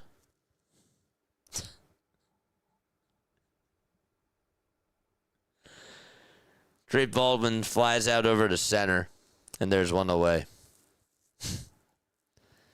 Bregman. That's true. Bregman 2.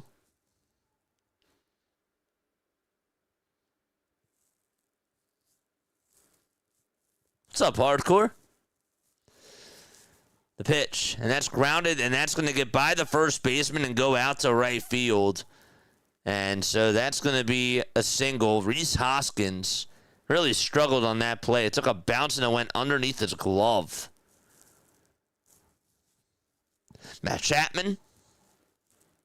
Yeah, he is good. In the American League, that's a tough one, man. You really stumped me there, Larry. Yeah, Matt Chapman's really good. I think that in the American League, you got McMahon. You got Jose Ramirez. And maybe Correa? I don't know. I don't know.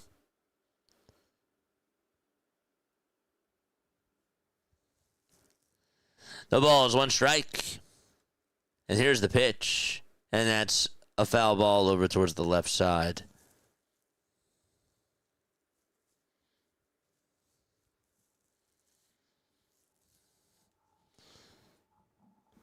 Oh, and 2 is the count.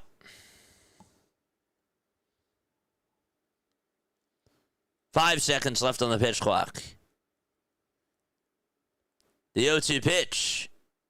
And they call that a ball. Baldwin's like, that's not a ball. That's a strike. He tapped his mask.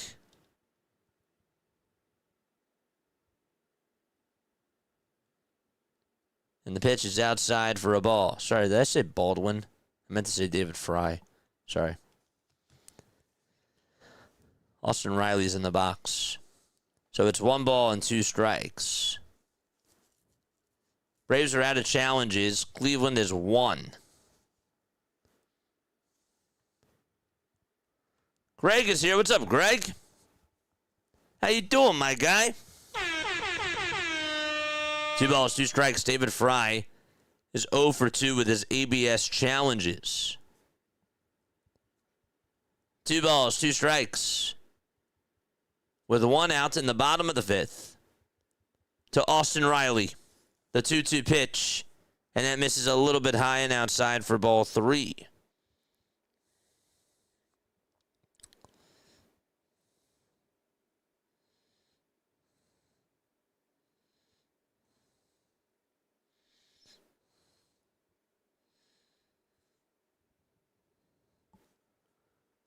Three-two pitch, and there's a ground ball, base hit out to right field. And that should put runners on at the corners as Olsen puts the stop signs on at third. And runners are over at first and third as Riley gets on with a single back on up the middle for the Atlanta Braves. Let's go. I was hoping you were saying Rob Thompson got fired. Honestly, this is hardcore.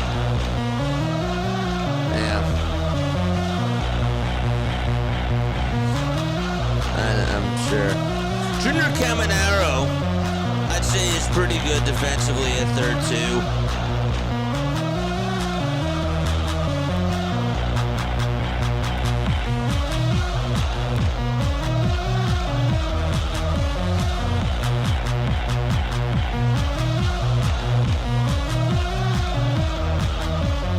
But I'll take Jose Ramirez right now. Greg says Braves are tough. Yeah, they if they can stay healthy, man, they have a good team. Here's Mike Yastrzemski, 0 for 1 with a walk back in the second and a run scored. Tanner Bibee with 87 pitches. He's given up 5 runs. And the pitch. It's in there for a strike. It's on the outside corner. No balls, 1 strike. Did you see my post, chat? Did you see my post in my community about Topper? 0-1. And this is flied foul towards the right side.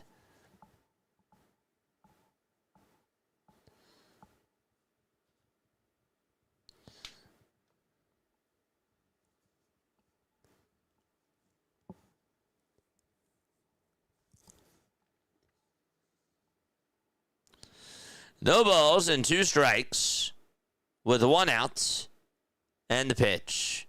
And that is taken up high for a ball. How has third base gotten so this for defense and power?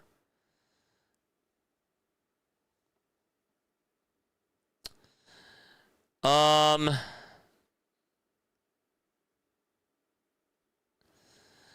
pitch on the way, and there's a swing and a miss. And so there's out number 2, and Bibee gets his 4th strikeout. This is just a total guess here. I would say that more players now, and I don't have the analytics to back it up, but I would assume it's because more players are pulling the ball now, and because they're righties, you have more righties than lefties.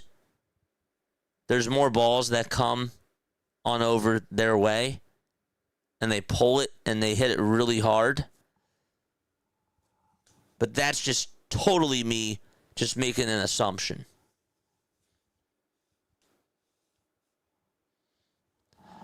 No balls, 1 strike, 2 away, bottom of the 5th.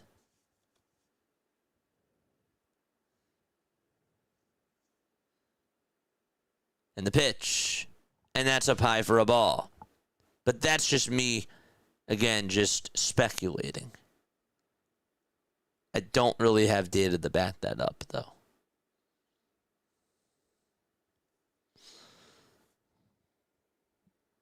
One ball, 1 strike.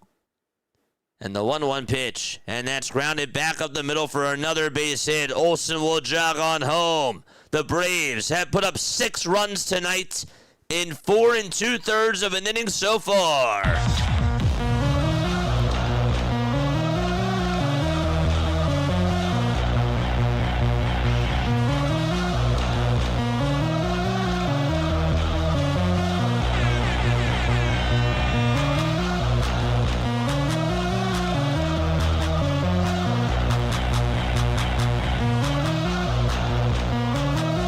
Pitching change going on as we are in the bottom of the 5th. 11 hits, 6 runs scored. Don't forget to like, don't forget to subscribe as well.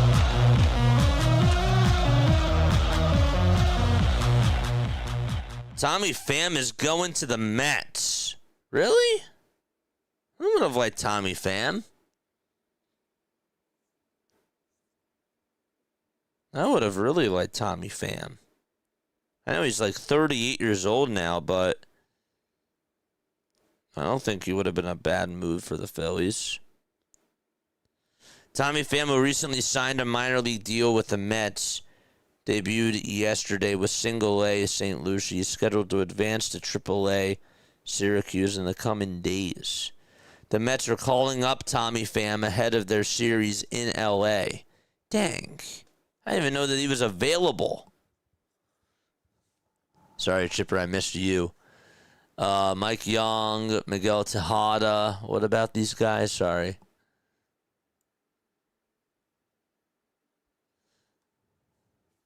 Let's talk about who would be a viable replacement before firing Rob.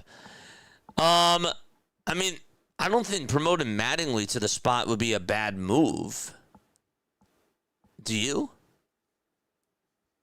I don't think doing that would be a bad move. But I don't know.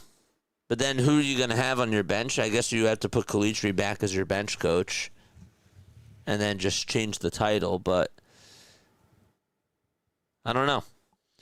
Shortstop is an elite position, but how is it late 90s and early 2000s? We had tons. We had Jeter, A-Rod, Tulo, Cal, Mike Young, Tejada, Rollins, Machado. Machado at short was really good. Yeah. Nomar Garcia-Parra, Michael Young, Elvis Andrus. I know. You're right.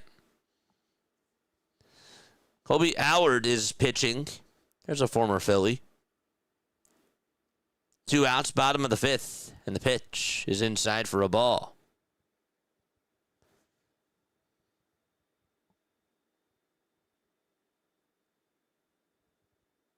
Mattingly said he doesn't want to manage.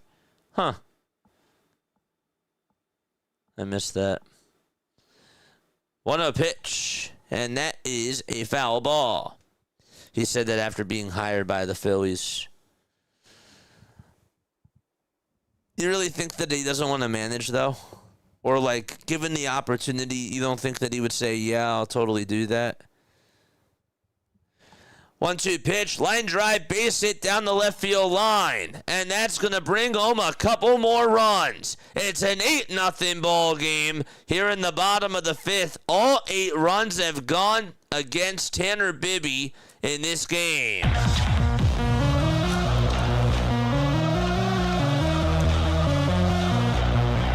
It just keep pouring on here. I was wrong about this game. Farmer was up to bats. He was able to drill it down that left field line.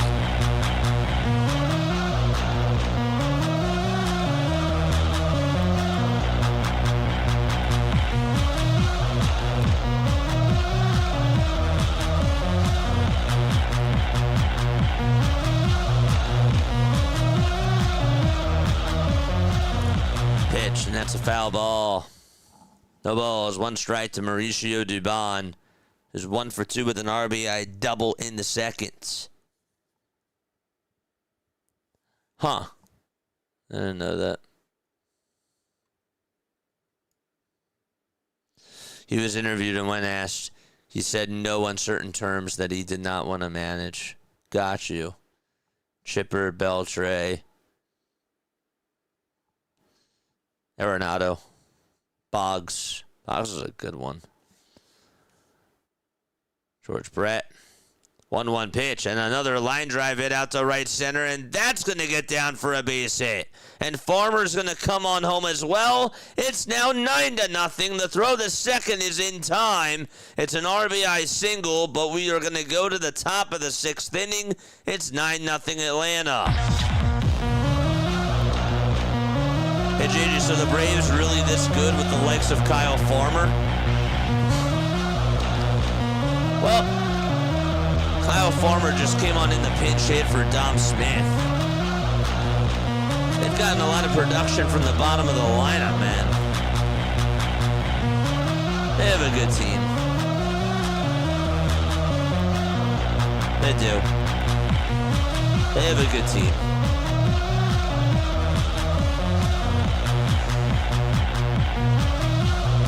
Hoskins will lead it off. It'll be Hoskins, Manzardo, and Brito that are all due on up to bats. I'm going to take a very quick step off, all right? I'll be right back in just a few moments. Don't go anywhere. I will see you very, very soon.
Alrighty.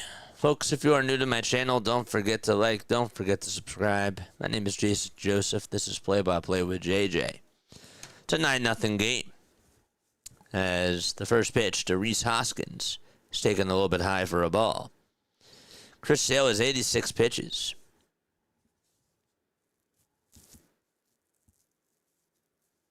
Get back on the sauce. 1-0 pitch to Hoskins. There's a fly ball. This one's hit out to deep center field. It's going back towards the track, and it is gone! Rhys Hoskins out to dead center field.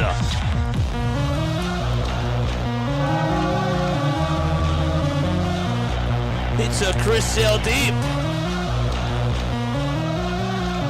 Attaboy, Rhys.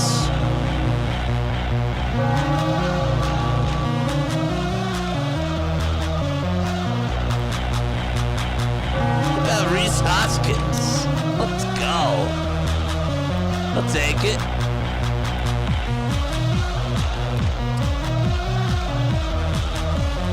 Pitch, and it's in there for a strike.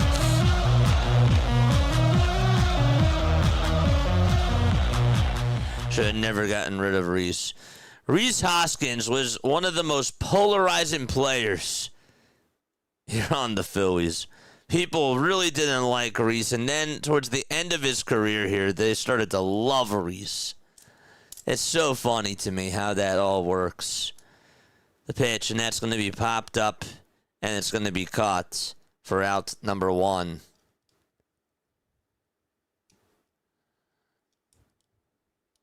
I didn't know Rhys was picked up by Cleveland. Yeah. Yep. Played with the Brewers last year, and then the Guardians picked him up.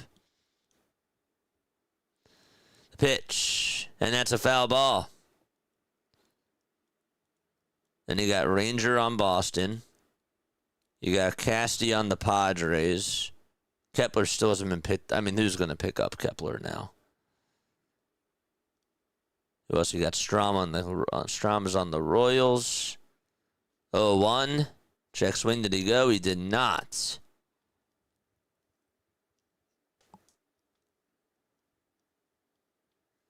Everyone liked Rhys at first. Yeah, they did. And then they had Carlos Santana at first, and they thought that they could just put him out in left field. The 1-1, and that catches the inside corner for strike 2.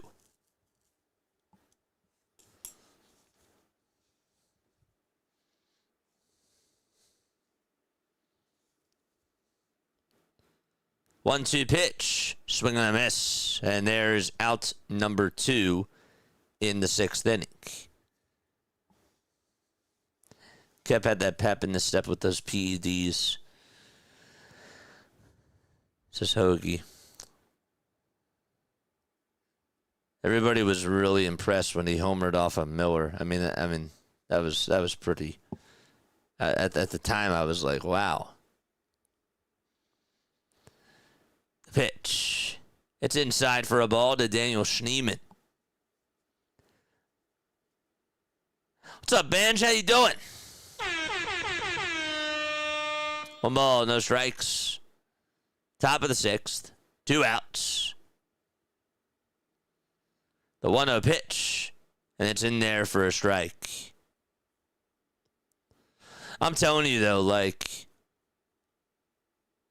You know, part of the reason why I love doing these games is because I learn, like, when I feel like that things are so bad for the Phillies, I learned that it could be a lot worse. 1-1. It's grounded over to third. And here's the throw over to first. That's in time.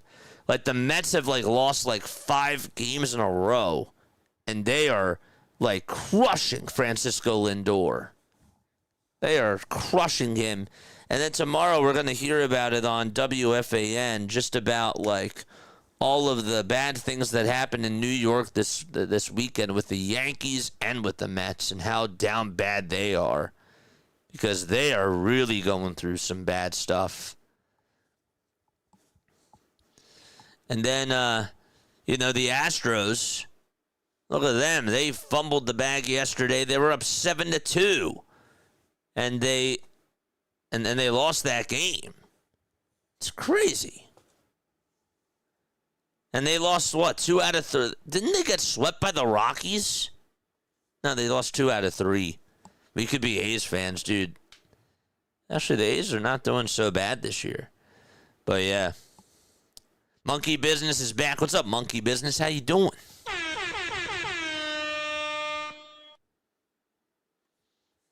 JJ, thoughts on the Sixers playing the Magic in the play-in tournament?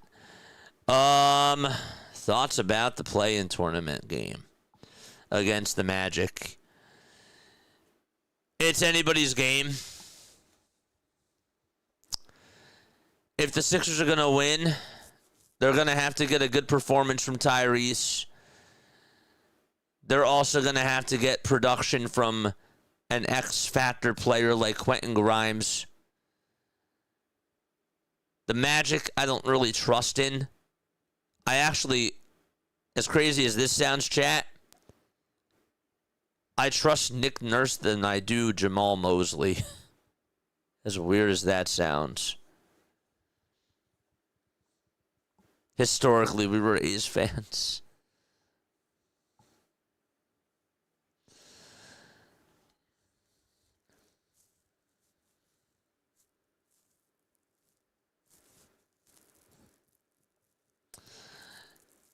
But yeah, I don't know. When do they play? Tuesday? Did they announce the schedule yet? Or not yet? It's Heat Hornets Tuesday. So that means the Sixers are on Wednesday. Okay. I won't be here for it.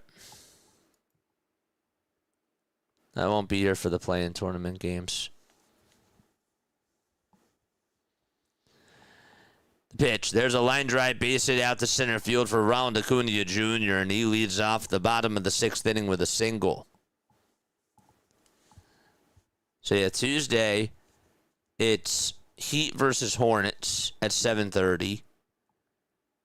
And then you got Clippers/Trailblazers playing against the Suns at 10 o'clock.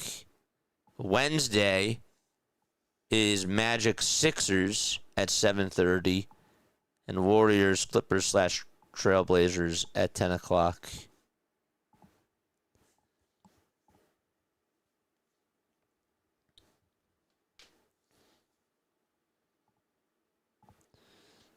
So, we'll miss it. But if they get into the playoffs, we should be back by Monday night. No balls, 2 strikes. We're in the bottom of the 6th. The 0-2. Line drive hit out to right center. It's going to be caught. And there's out number 1. Daniel Schneeman's doing a really good job out in center field today.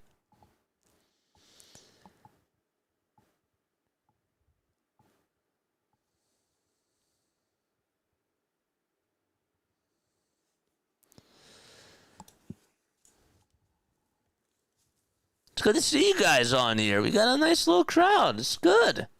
We got some Philly faithful here. It's nice. But I know that everyone's been busy with the Flyers and with the Sixers. So I get it.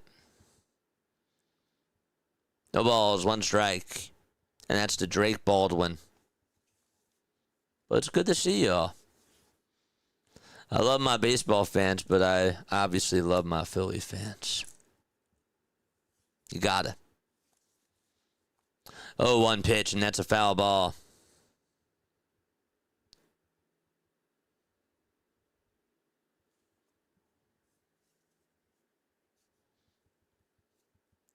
Oh, and 2 is the count.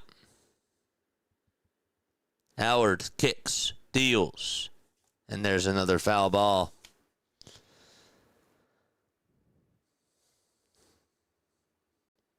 So the Rockets are not in the play-in tournament. So you have Phoenix, Portland, Clippers, Warriors. Huh. 1 ball, 2 strikes. 1 out, bottom of the 6th. And the 1-2 pitch, it's grounded over to first. Hoskins has it, throws it over to second for one. Throw back over to first. It's not in time.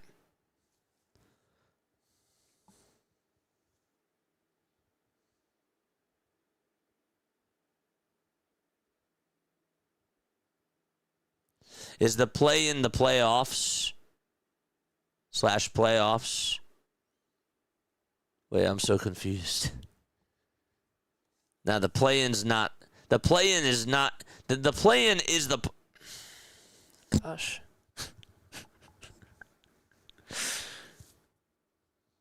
The play-in is a part of the postseason. But it's not the playoffs. That's funny. Hardcore, you got me. You got me tongue-tied, man. 2 balls, no strikes. Jacob, what's up, Jacob? 2-0 pitch. It's grounded over towards the second baseman, and the throw over to first is in plenty of time. We played 6 frames, and we go to the top of the 7th. It's a 9-1 ball game. Chat, oh my gosh. Hopefully you're all doing well and having yourselves a very fantastic day. Once again, folks, my name is Jason Joseph. This is Play-by-Play with JJ. A lot of streaming we've been doing. We've been doing a lot of streaming, in case you have not been able to tell. We've done 11 of the first 13 Phillies games of the season. We did as many spring training games as we could. We've done 15. This is our 15th Major League Baseball game that we've done. That's not the Phillies. So we've done in total 27 games, right? Is that correct? 27 games already. And we did 23 World Baseball Classic games. We did 16 March Madness games. So we've been grinding, man. We've been putting in a lot of work. And we're going to the Bahamas this week, and we're really excited about that, of course. And so we leave Wednesday. I leave Wednesday. And that'll be really cool. It'll be nice to be able to step away, get some time off, take a break from all you guys. I'm going to miss you all. But I definitely need a step away. I do. But we're on our way to 10K. We're going to continue to work really hard for that. Grind does not stop, man.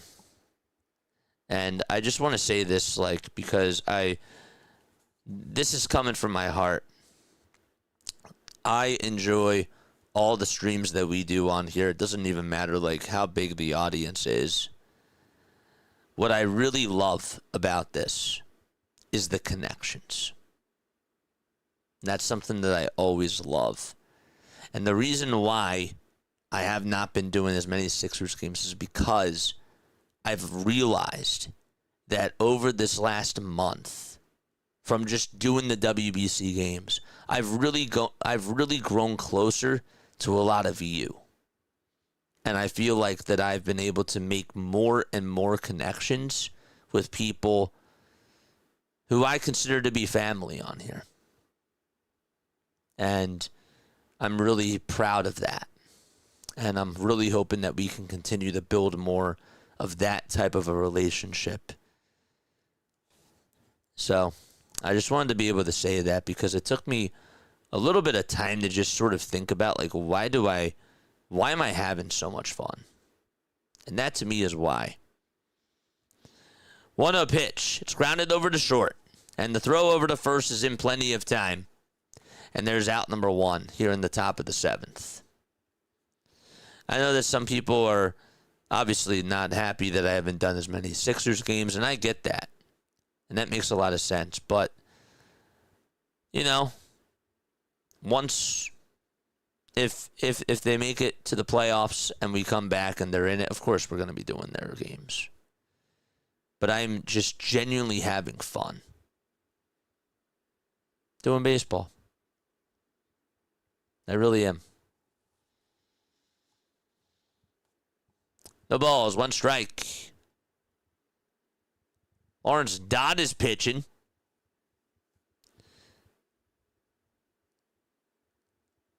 And the pitch is taken for a strike.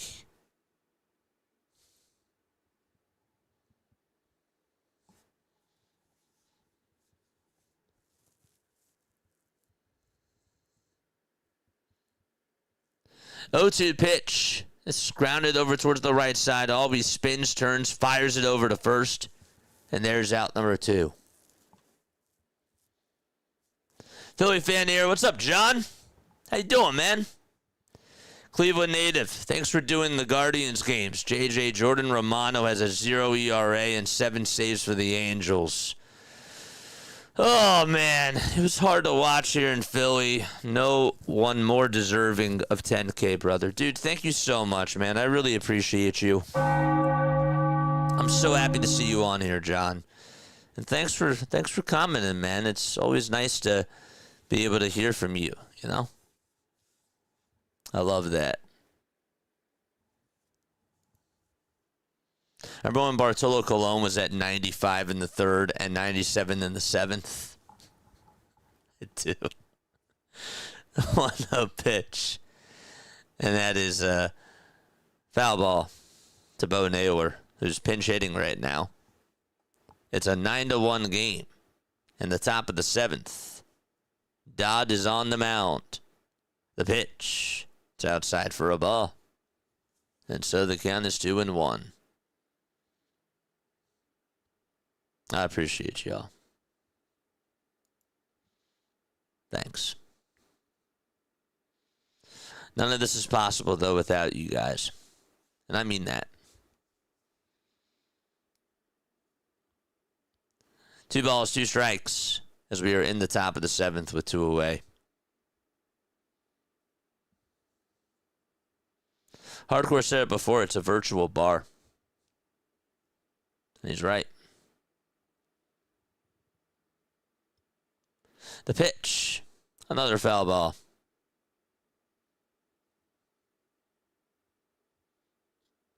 One thing I want to try to do, and I think I told some of you guys this, I'd like to try to implement some like Q&A streams. I've seen other people do them. And that to me is cool. 2-2. Fly ball hit out over towards center field. And on the run is Dubon. He'll make the catch. And we're going to go to the bottom of the 7th inning. The Guardians have 8 hits and have only scratched off 1 run. That's it. It's the thought because the Orioles are 2nd most injury teams. I love you guys so much too. It's funny. I met some of you guys just last week. I met some of you guys just last year. And then I met some of you guys 4 years ago. It's crazy. 3 years ago. 2023, 2024, 2025. 4 years. I keep forgetting I got to do the math. You remember that? The virtual corner bar. Of course. That's like the best way to describe it. It really is. That's pretty much what this is. I mean, for you guys. For me, it's a bar, but it's also like, it's a stage. You know? But that's like the best way to sum it up. It really is for you guys. Cheers, chat. Cheers.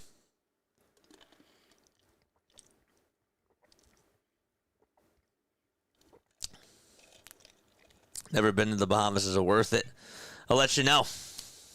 I'll let you know when I come back Monday night.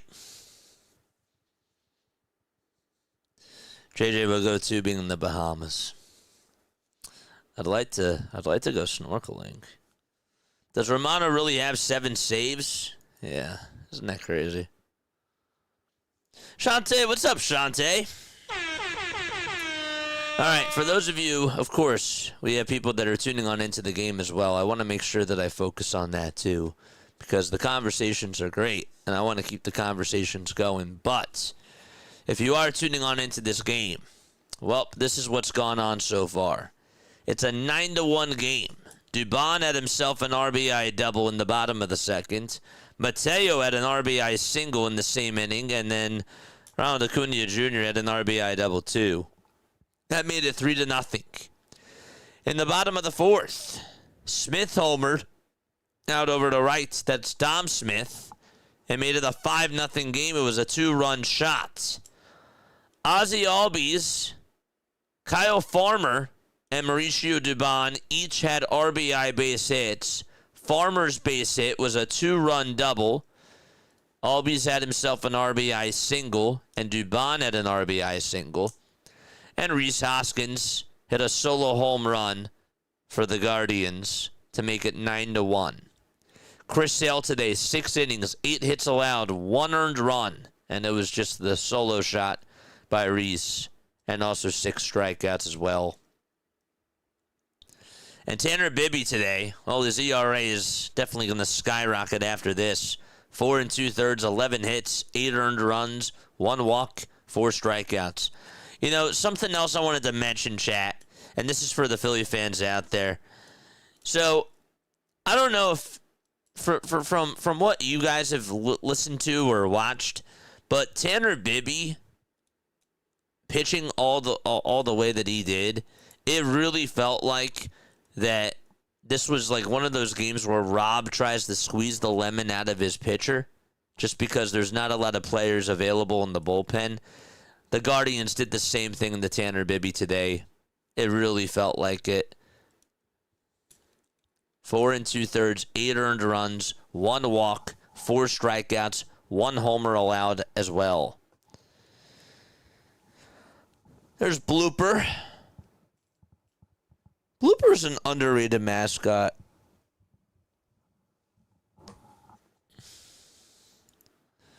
The pitch. That's going to be in there for a called strike to Austin Riley, who singled in the 5th and also scored a run.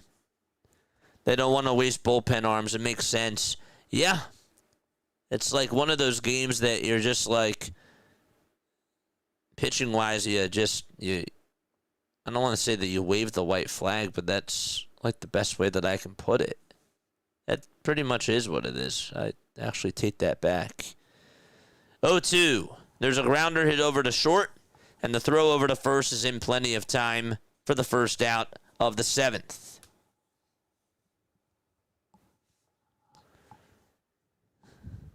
I don't think the Guardians are coming back. Anything is possible.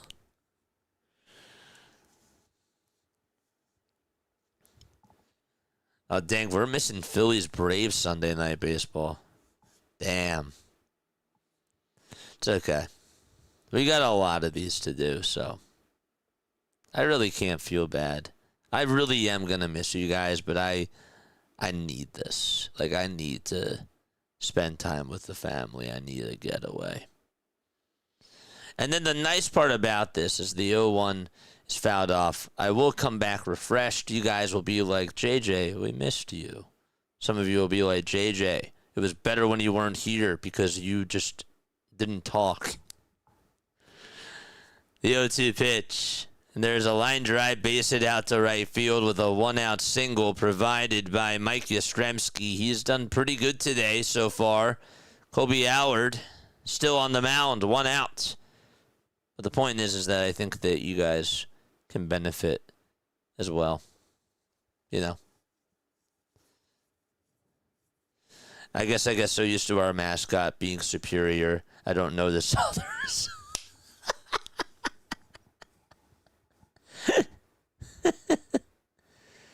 The pitch. It's taken for a ball.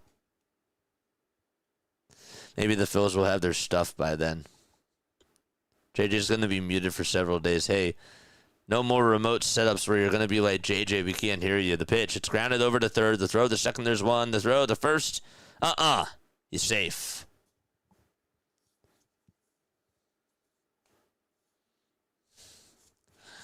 You will be missed, JJ. You will be muted, JJ. No, but thank you so much, Deb.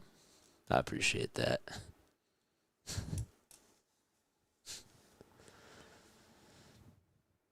It was better without you here, JJ. I just like joking with myself. Kyle Farmer is up to bat. He's 1-for-1 with a 2-run double in the 5th. You know what just entered on into my head? You remember that one time that Ben Simmons said that he was moving on in with Joel Embiid? That they were going to be roommates? I don't know why that just popped into my head. Probably because Doc Rivers got fired. The 1-1, swing and a miss.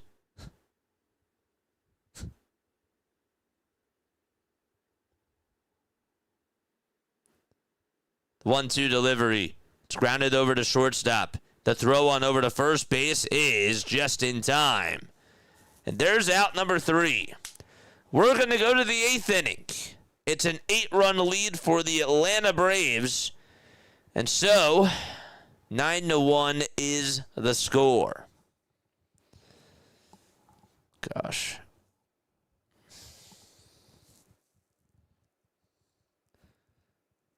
You know, maybe by the time I come back, maybe Justin Crawford will be out of the 9 hole.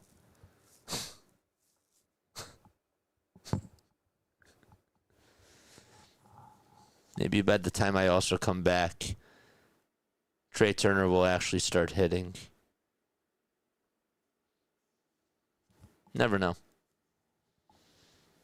I vaguely remember that now. Yeah. It made me think about it. I don't know why. God, this city. These sports teams, man. All right. Let's look at scores around the NBA, shall we? How about those Braves, Cecilo? On the go with CeeLo, my guy. Thank you so much for being on here. Always good to see you, my guy. Fist pump to you. Drop your link down below. Remember when JJ went on vacation and we liked watching Philly halftime? Shout out to Philly halftime, man. I like Philly halftime. I really do. I like my guy. He keeps it real. He really does. Shout out to Philly halftime.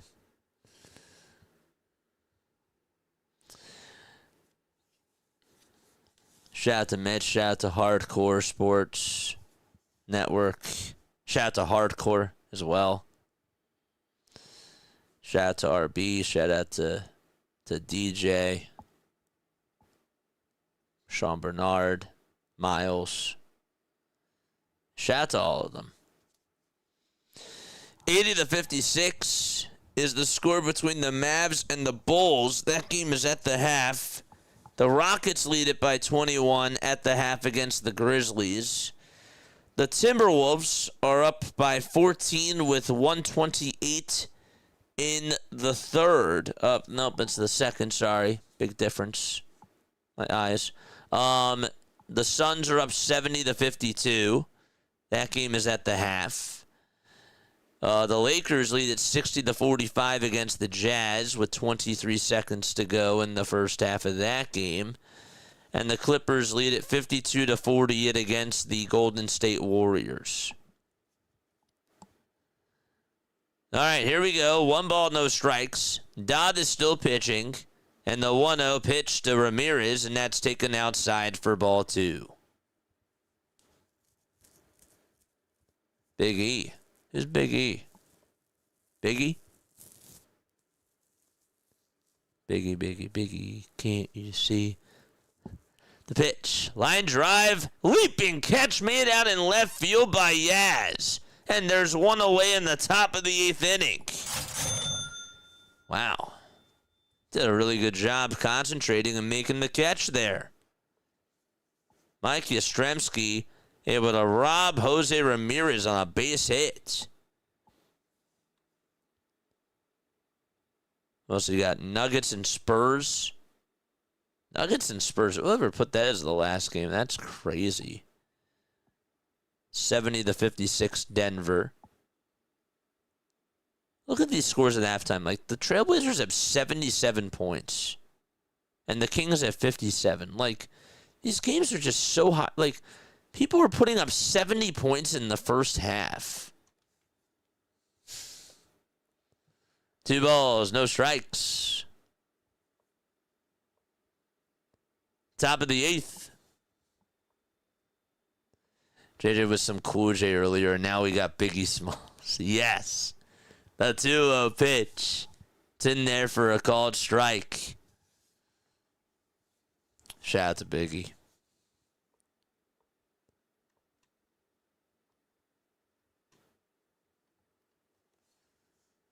Two one. And that's a foul ball. I might be related to this Dylan Dodd dude. I'm surprised you didn't catch on when I said Larry Dodd.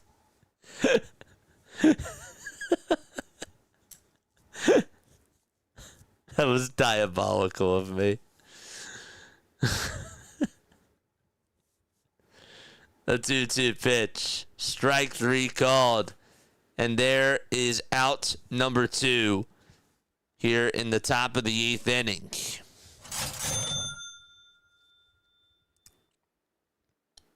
It's funny. Working on my stream deck. Got those walk-up songs going. Good for you, man. Really good for you. That's awesome. Love Baldwin to walk it largest. Oh, you like his walk-up song the best? Huh. 1-0 pitch, and that's a foul ball.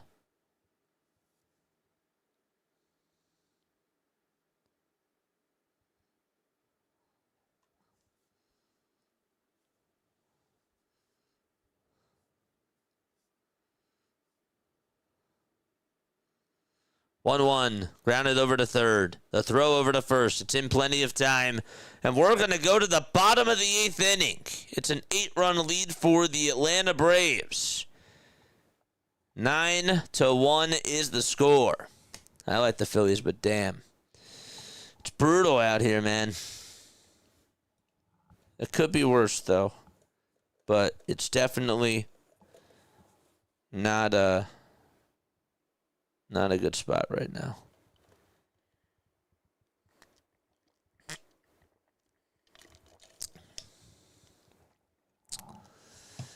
As a Phillies fan, I guess the only silver lining... What's the silver lining? Nothing else can hurt us for a few years. Exit from the World Series, NLCS, NLDS, and this year, wild card. Says Hoagie Boy. Let me ask you guys this, and be honest with me. Would you rather have how do I put this? Would you rather have 10 years of not going to the playoffs at all, or 10 years of going to the playoffs and not getting the job done?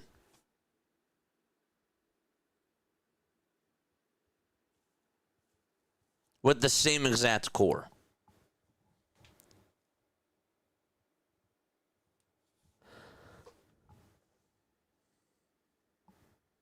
I can deal with a loss, but to make such boneheaded mistakes is brutal.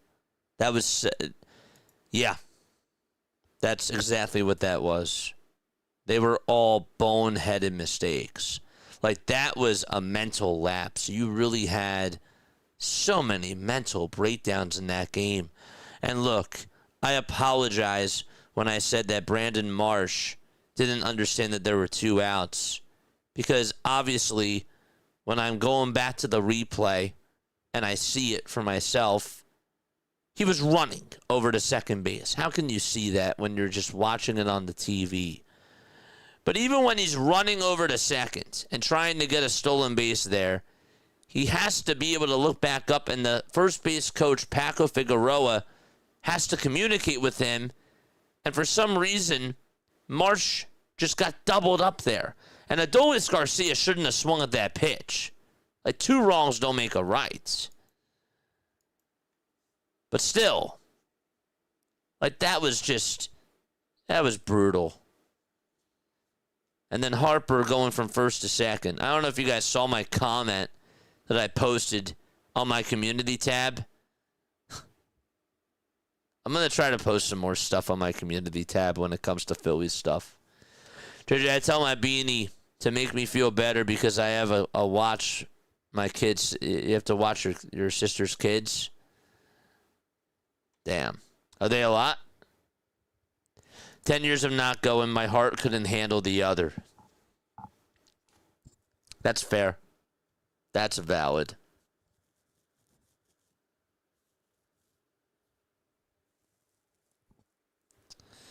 1-2 pitch. And that's lined up the middle for a base hit.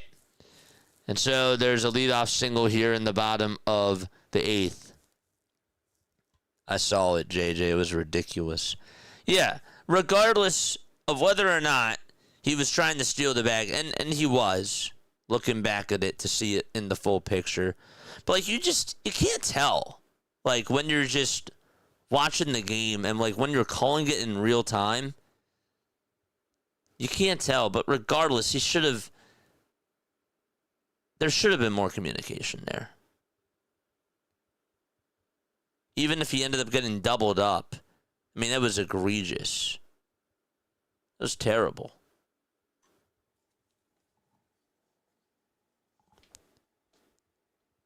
And Garcia, I mean, that's ball 4, dude.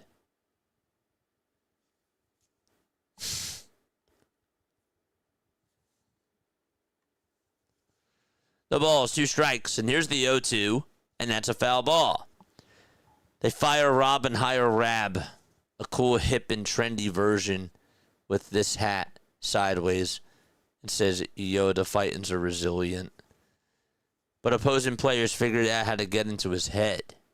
How to get into whose head? Rob's? 0-2 pitch, line drive, base it out to left field. And so that'll put runners over at first and second with nobody out in the bottom of the 8th inning. Mateo is able to get on with a single. And that's the 17th hit tonight for the Atlanta Braves. I have to watch 3 of them because the other 2 go to school. Got you. Scott says, I just saw your post. I didn't have to talk to Bryce. He knows what he did was wrong. I didn't have to talk to Bryce. God help this team.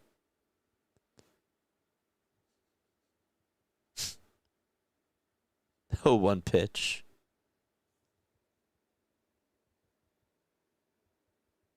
It's such a baby mentality.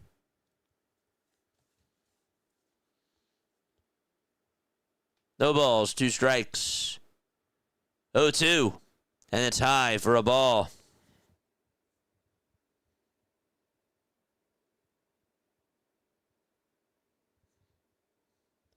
Bilbo says, every day I miss having Uncle Charlie as manager. I'm going to heart that. 1-2, and that's a foul ball. It's funny because even Charlie had some terrible mistakes.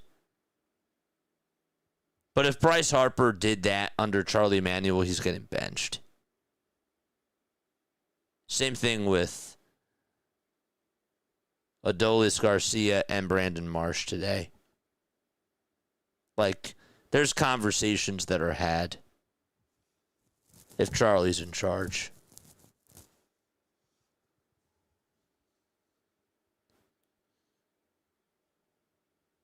One-two pitch, and that's going to hit Acuna. Ow.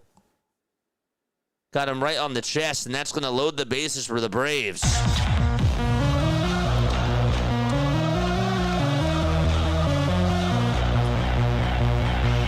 Ouch. That's going to hurt. It's crazy.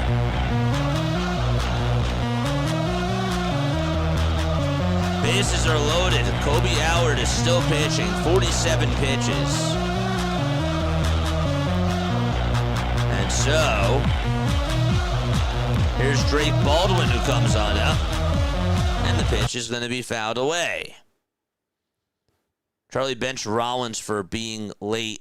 They still all love them. Exactly. So just exactly what is it do you think you'd say you do around here, Rob?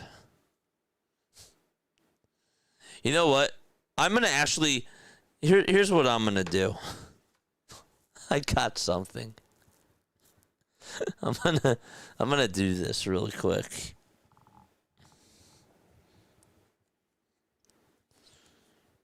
No balls, 2 strikes, by the way, and the pitch, and that's line foul.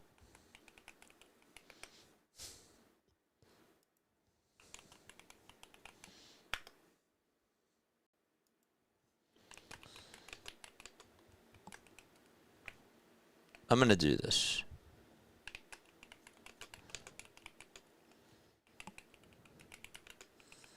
0-2, and that is down low for a ball. Listen to this, chat.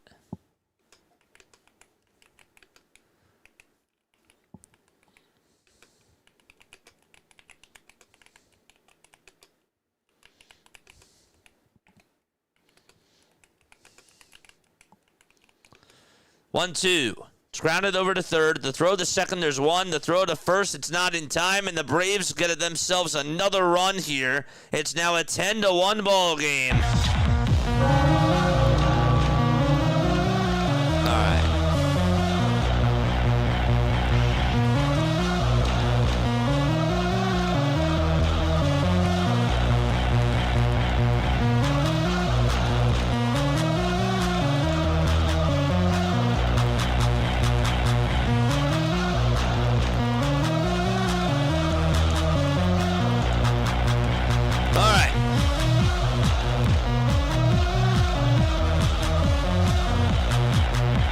Here we go. 1 ball, no strikes, and that's to Matt Olson. This is what I just put a prompt in the chat GPT, and I said, okay, if you're Rob Thompson, I said, okay, so the Phillies lost a game today, and Bryce Harper made a big mistake by going to second to extend the single into a double. If you're Rob Thompson, who is calm, what does he say? 2 balls, 1 strike. And the pitch, there's a fly ball hit out to deep right field, looking up, and it's going to bounce off the top of the wall. And another couple runs are going to score, and the Braves just continue to pound the Cleveland Guardians. It's an 11-1 ball game. Thing was just drilled out to right field. Oh, man.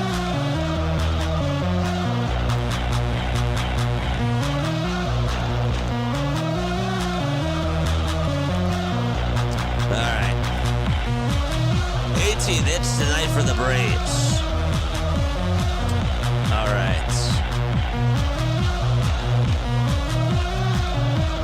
This is what he says to Bryce Harper behind closed doors. Ready for this?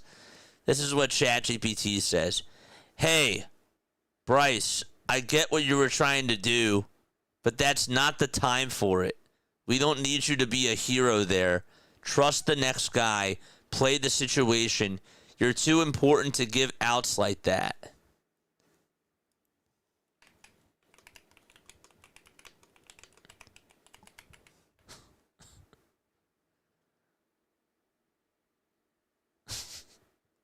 Pitch. It's taken for a strike. What are you doing? We don't need that. We got a runner on. We've got the middle of the order coming up, and you're trying to stretch it like it's the 9th inning of Game 7. That's a free out. He would never say that. He would never say that. That's just being nice.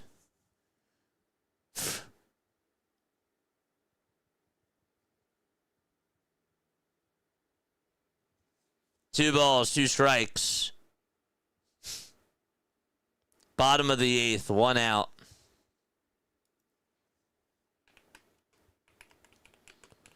The pitch. There's a line drive, base hit down the left field line. That's going to go all the way towards the wall. It's a 13-1 Atlanta Braves lead in the bottom of the 8th inning. And Austin Riley gets himself a 2-run double. Wow. That's incredible. Wrong button.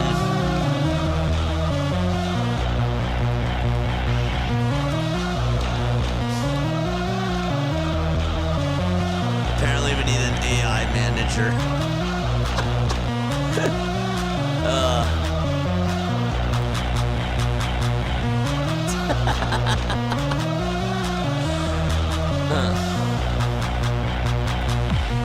Mike Yastrzemski is up. I asked ChatGPT to make it into a conversation. Rob Thompson, what are you doing? Harper, I thought I could get there. Rob, no, we don't need that right now. We've got guys coming up behind you. Bryce Harper, I was just trying to make something happen. We had something. That's a free out. You can't give that away. Play the situation. You're too good for that, man. We don't need hero ball there. And Bryce has got it. What the heck? He would just totally say, got it.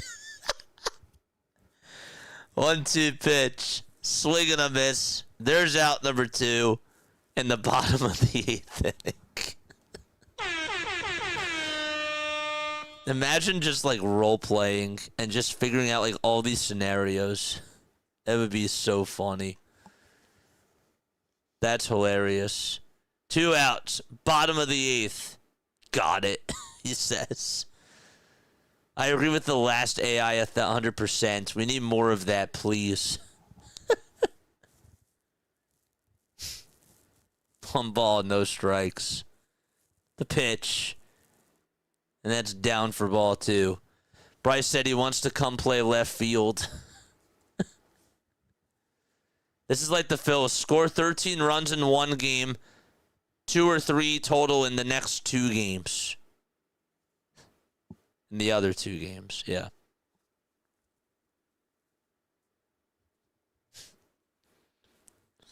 Three balls, no strikes.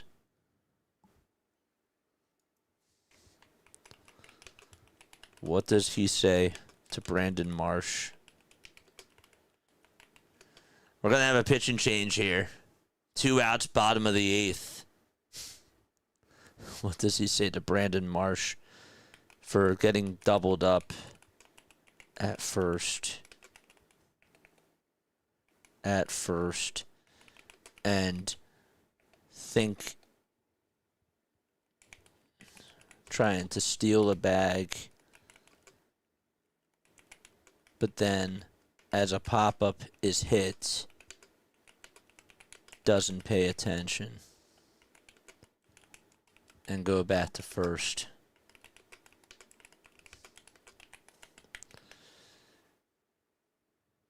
Okay. This is what it says right here, chat. You ready for this? This is what it says right here. Where is it?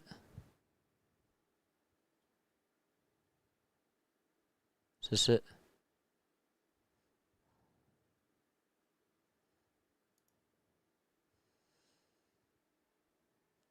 Marsh, what are you doing?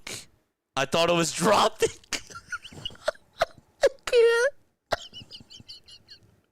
I thought it was dropping. No, you've got to read the ball. That's straight up. You have to get back. I was already going. Then stop. I can't. Check up. You can't just keep drifting. That's a double play we handed them. Yeah, that's on me. You've got to be aware of the situation. First step is back on anything in the air every time. Like, what the heck?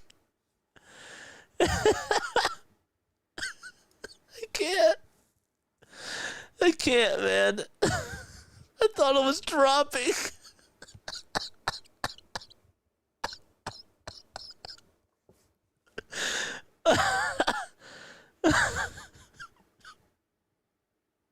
Oh, gosh.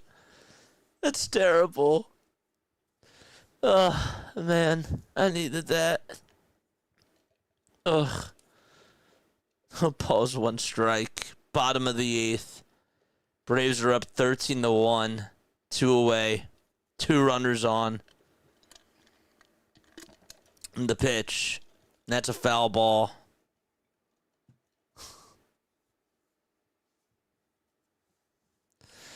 Oh, man. 1-2 pitch. Line drive, and that's it out to left, and that's going to be caught, and we're going to go to the 9th inning. 13-1.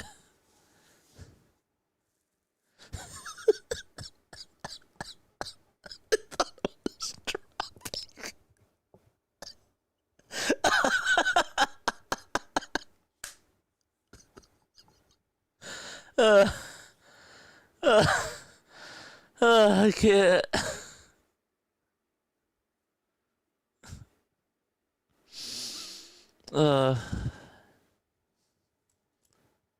That's crazy.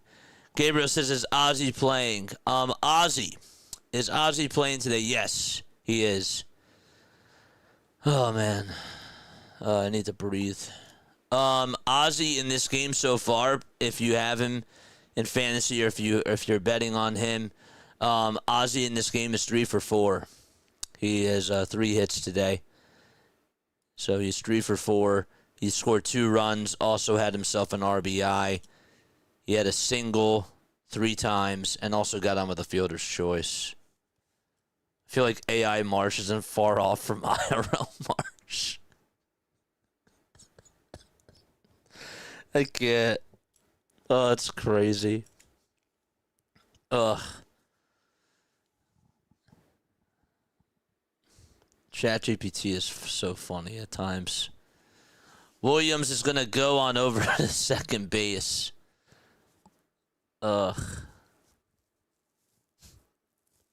And Kyle Manzardo is going to come on up. Marsh, what are you doing? I thought it was dropping. No! You've got to read the ball. Oh my gosh. Rob would never do that.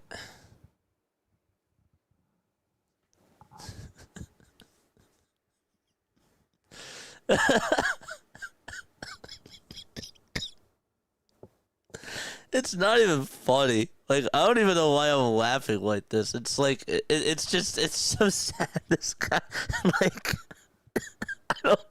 I really wonder if that's, like, really even far off. Like,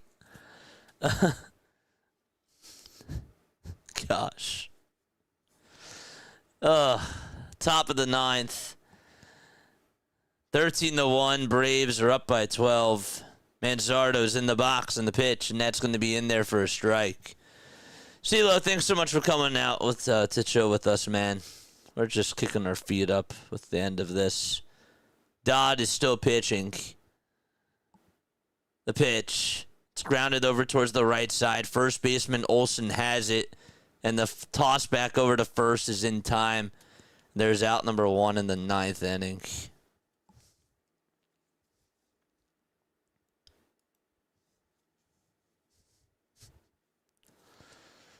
Oh, man.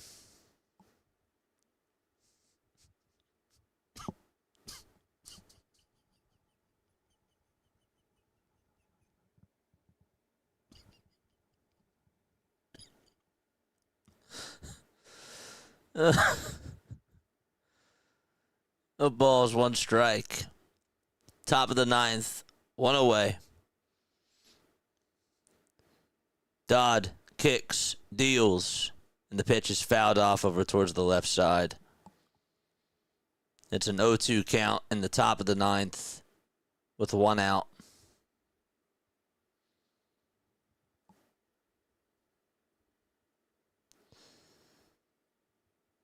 The 0-2, and it's up high for a ball.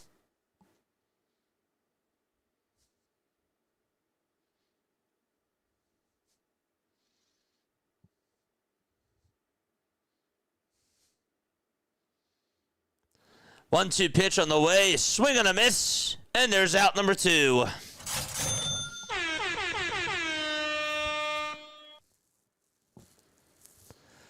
One more out to go.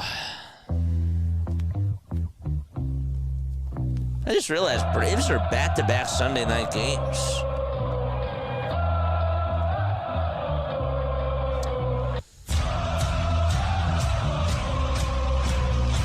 First pitch, taken outside for a ball.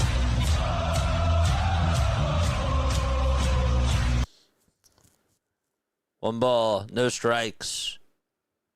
The 1-0 pitch, and there's a high fly ball. This one's hit out over to deep right field, and that's going to bounce off the top of the wall, and Schneemann is going to head on over to second base.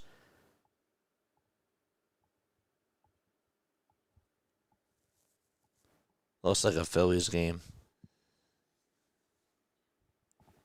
Schneemann just got that ball out over towards right field. Acuna was mad at himself for misreading that. I haven't seen the highlights. I wasn't going to. Now I have to. It's just, it's terrible, man. Don't put yourself through it. I mean, do like what you want, but Marsh getting doubled up over at first is like the craziest thing. First of all, again, Garcia can't swing at that pitch to pop it. Like you had runners at the corners with nobody out in the bottom of the 8th. And then you get one out. And then Garcia on a 3-1 pitch, as Marsh is running, just pops it up. The pitch was above the zone. And as it's popped up over to first, Marsh is just continuing the run, and he's not looking back. And then he just slows up, stands over at second for like 2 seconds, and then just doesn't even jog back over to first. The pitch. And the throw is going to be popped up over towards shallow center. And that's going to be caught. And the Atlanta Braves are going to take care of business. And they win by a final score of 13-1 out in Atlanta and get themselves the W.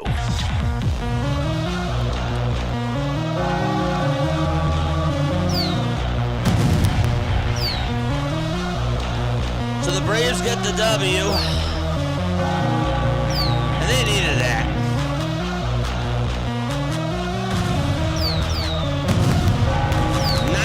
Hits for the Atlanta Braves, and they put up 13 runs.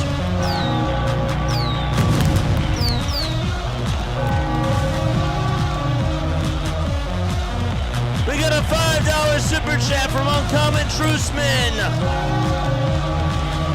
Thank you so much, man. Dom Smith homer, Reese Hoskins homer, and Atlanta win parlay. Booyah! Congratulations to you. I appreciate you, man. Man, oh, man. Oh, boy. Not the best call on my end tonight. I do apologize about that, but I'm still happy that we got to sort of kind of kick our feet up, relax a little bit over towards the end. I feel like that this was just one of those games where we could just sort of do that and make it more like a podcast style, like watch party, more so towards like the 8th inning. But I must admit, man, you know, the Atlanta Braves, when they're on fire, they're on fire. They are. Chris Sale looked really good today. Overall analysis, Chris Sale pitched very, very well. And the Guardians, I mean, Tanner Bibee just didn't have his stuff. And they were banking on Tanner to have a good day because they were screwed because they didn't have anybody else available in the bullpen to pitch. And so they were just like, you know what, we need you to go as deep as you possibly can. And then when they brought in Kobe, it was like, all right, that's it. He's just going to eat up these innings. That's going to be it for him. And we either pray that our offense gets things going or we just lose this game. And the Braves put a lot of pressure on them. They really did. So I give them credit where credit is due. I thought Acuna today had a very good day. I thought everybody on offense for Atlanta did their job. Dom Smith, nice swing by him. Mateo had himself an RBI base hit. Austin Riley had a really good day. Matt Olson had himself a very good day as well. I thought that he was going to hit one out of the yard. But, yeah, good game for the Braves. If there's anything that I'm learning about the Atlanta Braves, it's that when they're healthy, they're a team to be reckoned with. Like, they're a team not to be reckoned with. You really have to watch out for them. And I expect that they're going to definitely continue to catch fire. And it's going to be tough, in my opinion, for the Phillies to win the division if the Atlanta Braves are playing like this. But we'll see. It's a long season. There's ups, there's downs, there's peaks, and there's valleys. But the Braves are, after getting punched in the mouth yesterday, they got right back up, and they knocked Cleveland out. They really did. So, all right, that's going to wrap it up for me. I appreciate, again, each and every one of you for being on here. And, yeah, I will see you all tomorrow night. So how the schedule works is tomorrow we got the Phillies and the Cubs. And on Tuesday we got the Phillies and the Cubs as well. And then I go to the Bahamas. And I will be back on Monday night. I'll make sure that I post everything in the community tab. We'll also have some people filling on in for us this week. I'm going to try to set that up for us as well, so that way you have some sort of content while I'm gone. And I will catch you all in the next one. All right? Lila Tov, everybody. Have yourself a great rest of your night. And I will see you very, very soon.